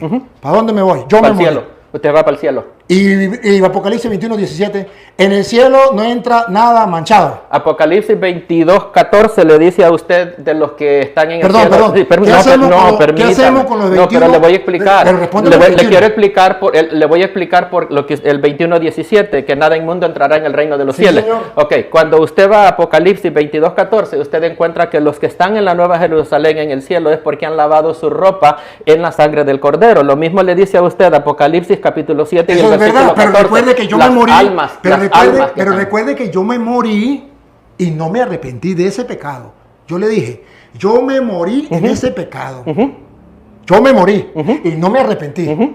No me quise lavar en la sangre del Cordero. Pero usted se lavó cuando aceptó a Cristo como Señor y Salvador de su vida. No es que no quiso, quizás fue que no le quedó tiempo. Pero en el momento que usted yo rechazo. Entonces usted está negando su fe. Pero morí en un pecado que no es de muerte. Entonces es de muerte. Si usted no se quiere arrepentir, pero si yo muero en un pecado, mire, porque aquí usted no habla, quiere arrepentirse. El arrepentimiento es un requisito para la salvación. Pero aquí dice, si una persona muere en el pecado que no es de muerte, hay pecado que es de muerte y hay pecado que no es de muerte. Que lo lleva a la muerte espiritual. Bueno. Es muerte espiritual. Pero ¿cómo me dice usted que una persona con pecado, ya, listo, muéstrame dónde dice que una persona con pecado puede entrar al cielo? Porque yo digo, yo cometí un pecado que no es de muerte, ya, listo. Y quedemos claros, no vamos a discutir más. Ya. La Biblia dice, primera Juan 5:7. Voy a decirlo. Primera Juan 5:7. Ya un momentico. Miren, hermanos, yo digo aquí en San Juan, dice, si alguno viene un hermano a cometer pecado que no es de muerte, ese pecado lo cometí yo, no es de muerte, y me muero. ¿Para dónde me voy? ¿Para el cielo o para el infierno? ¿Para dónde se fue Pablo? Si usted ve me respondió. Ahí está el problema suyo. Ahí está el problema suyo. Porque si usted no mira, yo le estoy preguntando. Le hablo por las luchas que tenía. Yo le estoy preguntando por mí. A ver, yo me muero, yo cometí un pecado que no es de muerte. ¿Para dónde me voy? ¿Para el cielo o para el infierno? Si no es de muerte, usted no ha negado su fe. Usted no es un apóstata, usted va para el cielo. Perdone, pero eso lo inventa usted. Eso lo inventa usted. Eso lo dice usted. Si andamos en luz, como Él está en luz, tenemos comunión los unos con los otros y la sangre de Cristo nos limpia de todo pecado. Por eso. Pero aquí estamos hablando que sí pecó. Ahora le voy a preguntar. Perdón, aquí dice que sí pecó. Juan dice eso. Perdón, aquí dice que sí pecó. Es que cuando habla de Juan, que no peca, está hablando del pecado como práctica. Perdón, aquí dice. Es de práctica. Aquí dice, si tú ves práctica, ves a un hermano que ha cometido un pecado que no es de muerte, es práctica, lo practicó. Sí, pero no es lo mismo caer en pecado que vivir practicando el pecado continuamente. Pero yo caí en pecado, yo cometí pecado. A eso estamos, ahí va, eso me gusta, cayó en pecado. Y morí. No es lo mismo caer en pecado que vivir practicando el pecado. Caí en pecado. Eso me llega, ahí choquela. Caí en pecado y morí en ese pecado. Entonces, ¿a dónde me voy? Hay diferencia. ¿A dónde me voy? Morir en el pecado es que usted lo practica. ¿A dónde me voy? Usted se va para el cielo porque la sangre de Cristo lo limpia de todo pecado. Listo. Entonces yo puedo cometer pecado y me voy para el cielo porque ya Cristo con su sangre me limpió. Si estamos esa es su teoría y se la respeto, pero yo quería saber cuál era su pensar. Que sepa que ese no es el pensar de la iglesia. Ese es el pensar suyo, pero no es el de la iglesia. El de la iglesia, y se le perdona. Pero yo quería llegar a dónde, porque yo no lo conozco a usted. Y yo quiero conocer cuál es la enseñanza suya y dónde discrepamos. Porque estamos debatiendo algo y no nos conocemos porque usted tiene un pensamiento distinto a los otros protestantes. Sí. Entonces yo tengo le voy a compartir mi pensamiento tengo que saber, para resolver eso. Ya se lo doy y terminamos. Sí. Le doy chance para que usted lo explique y luego yo lo explico y ya perfecto. terminamos. Miren, hermanos, es que yo no sabía que uno podía morir en pecado e irse para el cielo, porque ya Cristo nos limpió y nos purificó. Eso no lo sabía yo, me lo acabo de enterar por el hermano, y él dice que es así. Bueno, está bien. Entonces aquí diríamos, pues yo voy a cometer muchos pecados que no sean de muerte. Y no hay ningún problema porque yo me voy para el cielo. Listo. Y luego, pues, quien tendrá que decirme quiénes son los pecados de muerte o no de muerte, pues será él. Porque la Biblia no dice estos son los pecados de muerte y estos no. El pecado de muerte está lista y este pecado no de muerte está lista. Eso lo va a decir él porque él sabrá. Pero yo no lo sé, ni la Biblia lo dice. La Iglesia Católica ve, y ahorita lo muestro porque él lo va a explicar, me va a explicar eso que yo no entiendo, como una persona muere en pecado y va para el cielo. Yo no lo entiendo, él lo va a explicar. Y lo escuchamos y lo respetamos y luego me da chance y yo explico. Perfecto. hermano Samuel, le voy a dar chance para que usted le pique, pero no se alargue mucho, porque yo también tengo que luego interpretar. Perfecto. Dale. Ajá. Mira, ¿cuánto tiempo me quiere dar? Mire, y ella que me diga. A las 12 tenemos que estar. Sí, perfecto. Démosle 3 minutitos. No, 3 minutitos. Y yo 3 minutitos también. Sí, nuestro versículo clave es Segunda Corintios 5:21, donde dice que al que no conoció pecado, Dios lo hizo pecado para que nosotros los pecadores fuésemos hechos. Esa palabra hechos es clave, porque nosotros no somos justos, pero dice que para que seamos hechos justicia de Dios en Cristo. Dice Romanos 4:25 de que Cristo Jesús fue entregado por nuestras transgresiones y resucitado para nuestra justificación. Entonces yo tengo una justicia externa, no una justicia interna. Cristo Jesús dice Pablo que de modo que si alguno está en Cristo, nueva criatura es, las cosas viejas pasaron y aquí todas son hechas nuevas. Dios me ha salvado a mí para que yo sea cada día transformado a la imagen de Cristo. Cuando yo acepto a Cristo como Señor y Salvador de mi vida, ocurre lo que dice Romanos capítulo 5, versículo 1, justificados pues por la fe tenemos paz para con Dios por medio de nuestro Señor Jesucristo. Entonces yo soy justificado de la culpa del pecado en el momento que yo acepto a Cristo, pero ahora estoy en un proceso de santificación donde a través del Espíritu Santo yo estoy luchando contra el poder del pecado que mora en mí. Entonces, Romanos capítulo 4, el apóstol Pablo nos dice en el versículo 6, dice de que David habla de la bienaventuranza del hombre a quien Dios le atribuye justicia sin obras. Versículo 8 dice que bienaventurado el hombre a quien Dios no le inculpa su pecado. Y está hablando del rey David, porque David cometió adulterio, cometió asesinato y Dios le perdonó su pecado. David tenía que haber muerto por su pecado, pero Dios le perdonó la vida, sino que le mató a su hijo como disciplina, no como pena temporal. Entonces, y el apóstol Pablo en Romanos capítulo 4 nos está hablando acerca de la justificación de nuestro padre en la fe Abraham, de que de acuerdo a Génesis capítulo 15 y el versículo 6, fue justificado por haberle creído a Dios cuando Dios le dijo que le prometía a un hijo, aunque Sara había sido estéril toda la vida y él ya estaba de una edad avanzada. El apóstol Pablo nos explica en el capítulo 4 de Romanos de que nosotros somos justificados instantáneamente, no es un proceso de justificación, porque dice en Romanos capítulo 4 y el versículo 3 que Abraham le creyó a Dios y le fue contado por justicia. Más tarde nosotros vemos en el capítulo 22, en el capítulo 17 de Génesis viene lo que es la circuncisión, que es un equivalente de lo que es el bautismo. Abraham fue justificado en el capítulo 15, versículo 6, la circuncisión vino como señal, así como nosotros recibimos el bautismo. Génesis capítulo 22, nosotros encontramos la fe de Abraham siendo probada, y de esto es lo que hace referencia a Santiago en el capítulo 2 y el versículo 24, cuando dice de que Abraham no fue justificado solamente por la fe, sino que también por las obras. Pero Santiago está haciendo referencia al capítulo 22 de Génesis, donde Dios probó la fe de Abraham. Mi fe va a ser probada también, así como dice Efesios capítulo 2, versículo 8 y 9 al 10, de que somos salvos por gracia, por medio de la fe, esto no de nosotros, sino que es un don de Dios, no por obras para que nadie se gloríe, pero dice el versículo 10, ojo, y dice que hemos sido creados en Cristo para buenas obras, las cuales Dios preparó de antemano para que andemos en ellas. Y entonces vemos cómo Santiago y Pablo no se contradicen, porque están hablando, uno está hablando de la fe que nos justifica delante de Dios y el otro está hablando de las obras que nosotros hacemos como resultado de haber sido salvos. Entonces yo tengo que vivir una vida de obediencia y una vida de santidad, pero la sangre de Cristo me limpia a mí en todo pecado.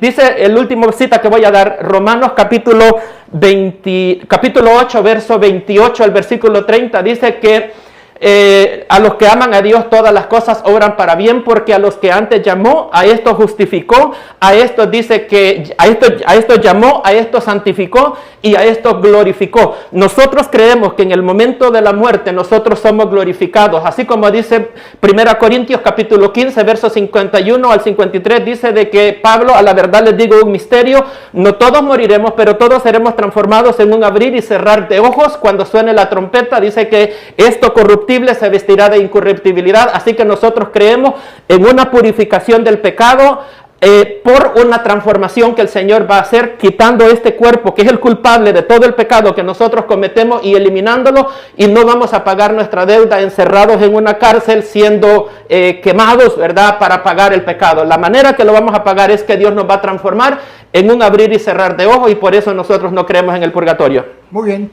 Ya escucharon lo que dijo, que se fue con las obras, y la fe en las obras, pero dejó a un lado lo que estábamos hablando del purgatorio, o de lo que era el perdón, que si yo cometo pecado, voy a ir al cielo teniendo pecado.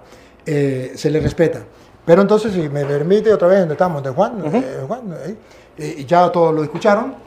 Ahora yo simplemente voy a decir lo que dice aquí la Biblia. Dice 5, ¿está Juan? ¿Sí está Juan? Juan, primera de Juan, ¿sí? 5:16. ¿Sí? Ajá. Y si yo...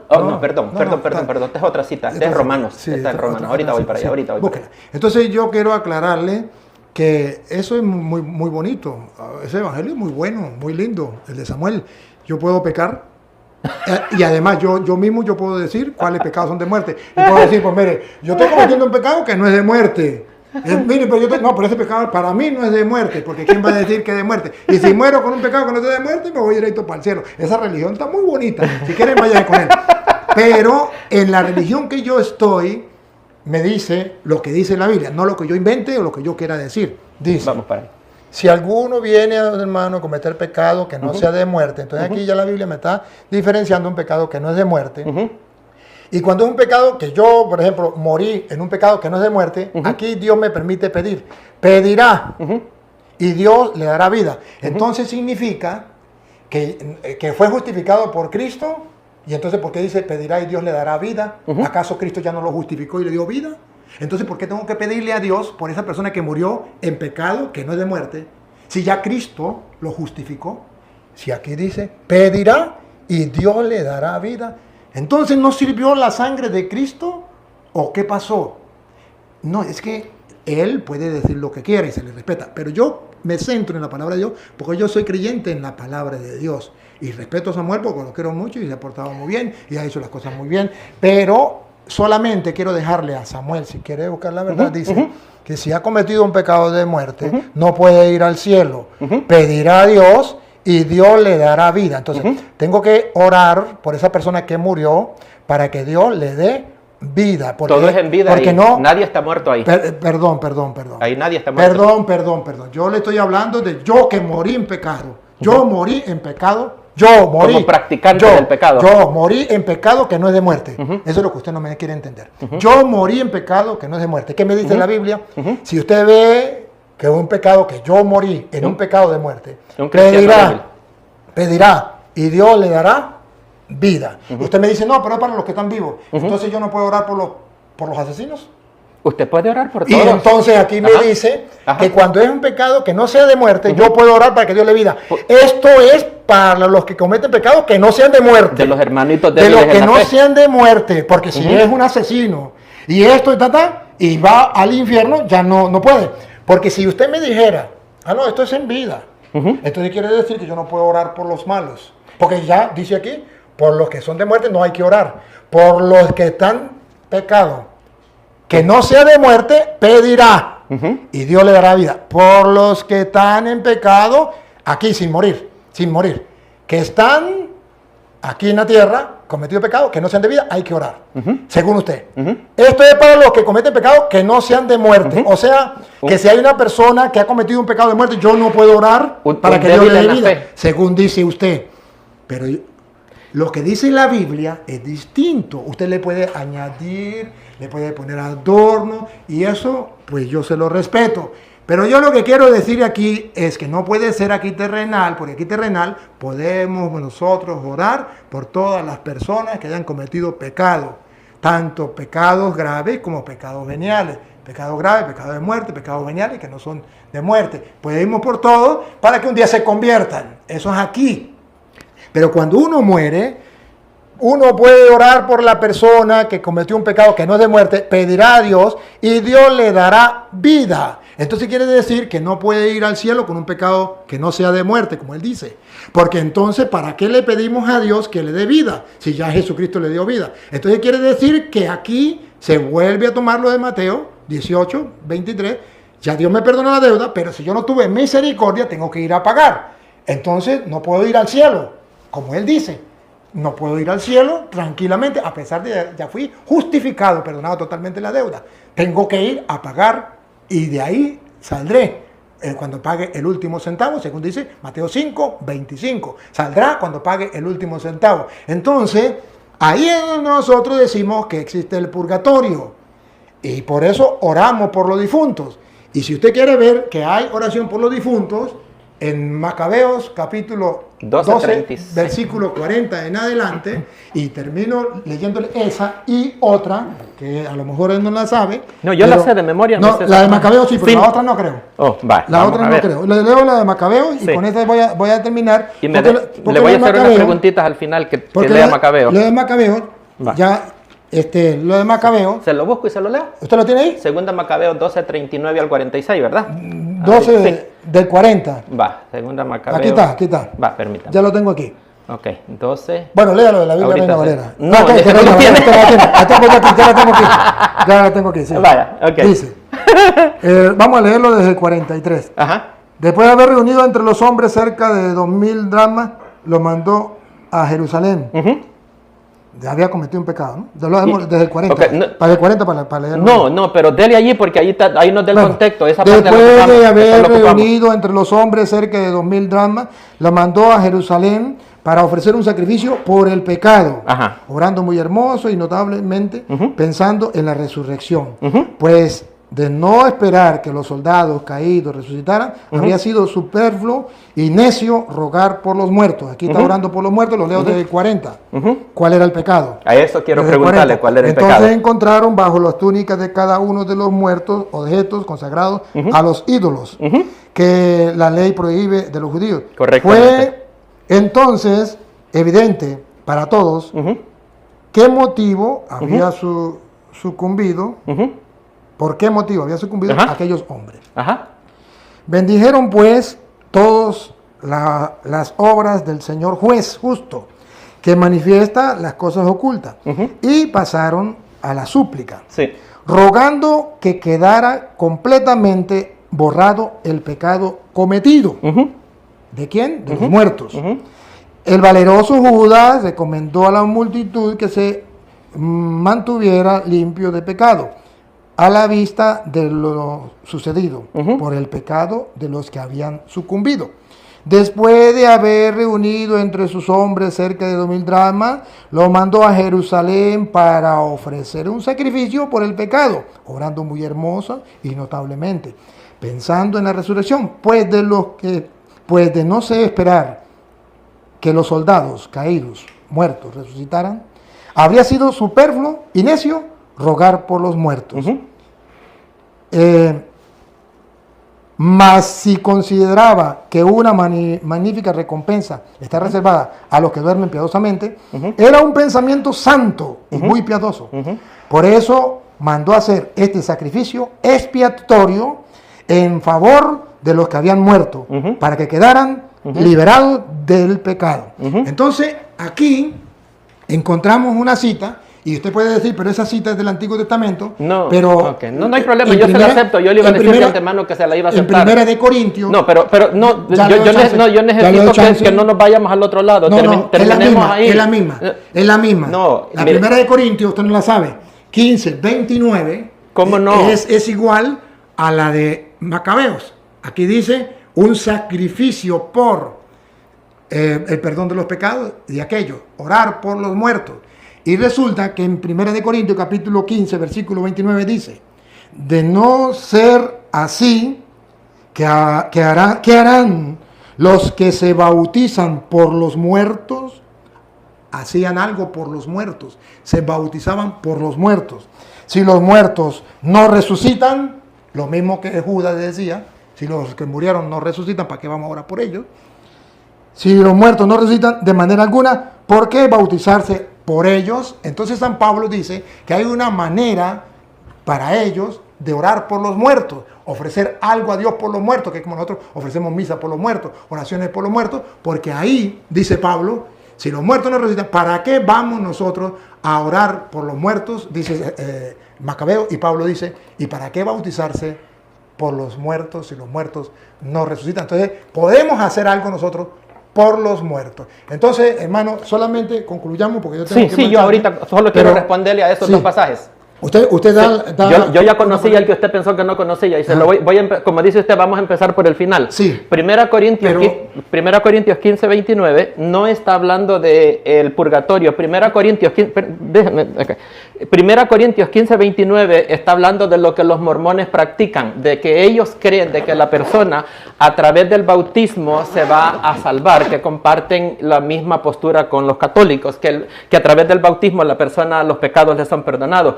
El apóstol Pablo en el capítulo 15, si leemos el contexto completo, Pablo está disputando referente a la resurrección. Ese es el contexto, usted lo sabe. Dice que si Cristo no murió y no resucitó, vana es nuestra predicación, es vana nuestra fe. Si los muertos no resucitan, entonces dice, en vano hacen los que. Entonces Pablo le está escribiendo a los corintios.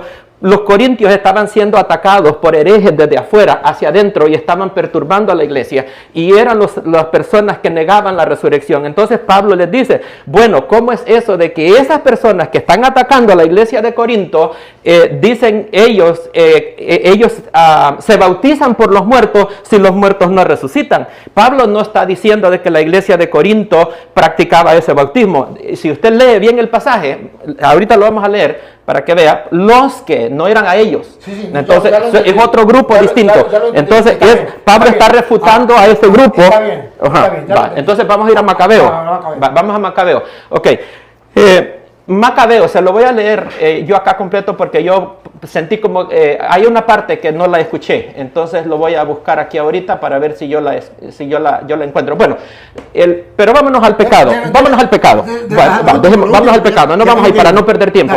Nos vamos al pecado. ¿Cuál fue el pecado que cometieron estos soldados? Estos andaban, si yo en la Biblia latinoamericana, si no me equivoco, o es otra versión, que es versión católica, dice que ellos andaban idolitos adentro de su vestimenta, objetos sagrados a los dioses de Yamnia. Ok, ahora le voy a preguntar yo a usted, si la idolatría es un pecado mortal o no. Es un pecado mortal. Va. El pecado mortal no está definido en la Biblia. ¿Qué es un pecado mortal? Que lleve al infierno. Ajá. Pero la idolatría es pecado mortal. Es un pecado grave. Va, entonces, si es un pecado mortal, entonces esas personas para las cuales Judas Macabeo hizo las ofrendas, esos no iban para el purgatorio, esos iban directamente para el infierno. Y las ofrendas de él son... disculpe, usted tiene una confusión. No. Usted tiene una confusión. No. Usted tiene una confusión. Usted piensa que el pecado mortal es aquel que lleva al infierno. Correcto, eso es lo que enseña la iglesia. El pecado mortal es un pecado grave que usted comete. Pero ¿quién va al infierno? Eso solamente lo sabe Dios. Y nosotros no podemos. Si usted lee, por ejemplo... Pero los idólatras van para el infierno, ¿no? Pero fíjese una cosa. Los idólatras van a la condenación. Por eso murieron con ídolos en su cuerpo. Lo que pasa, le voy a aclarar porque está confundido. Como usted dijo que murieron. Aclarar para usted entender lo que es la iglesia. La iglesia habla de condenación. La iglesia dice, si usted comete pecado de idolatría, usted se condena. ¿Sí? Eso sí. Pero no dice, usted va para el infierno. Que es la diferencia entre ustedes y nosotros. Porque para nosotros, condenación llevan dos connotaciones. Se condena el que va para el purgatorio y se condena para el infierno. Entonces yo no puedo decir, no hay un pecado. Usted no me puede mostrar un pecado que diga, estos pecados, lista de pecados que van para el infierno. Listo, quita. No, usted no puede mostrar. Y quiero aclarar algo. Entonces nosotros decimos, el pecado, todo pecado lleva a la condenación. Todo pecado. Ahora, estos pecados llevan a la muerte eterna. Hay pecados que no sabemos cuáles son. Sí. Y hay pecados que no llevan a la muerte eterna, pero todos llevan a la condenación. Uno, condena significa van a ir a un juez y el juez va a dictar una sentencia. Uno para el purgatorio y otro para el infierno. Entonces usted me dice, ahí los de Macabeo están condenados, sí. Al infierno, eso sí no sé. Eso le toca a Dios y no a mí. Quiero aclarar algo que usted no pudo comprobarme con la Reina Valera y tuvo que acudir a los libros deuterocanónicos para poder ir a Macabeo. No me detuve en Juan, primera de Juan 5, 17. No diga mentiras, Samuel. Me detuve en Juan 5, 17 que usted sacó el cuerpo y dijo que podíamos ir al cielo con pecado. Que eso no lo cree ni su mamá.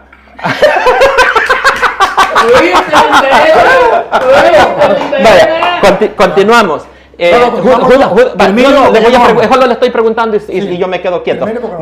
Judas Macabeo está hablando que él está presentando la ofrenda para que sus pecados sean borrados. En el purgatorio los pecados no son borrados. En el purgatorio la persona va a pagar hasta el último centavo. Entonces no está hablando.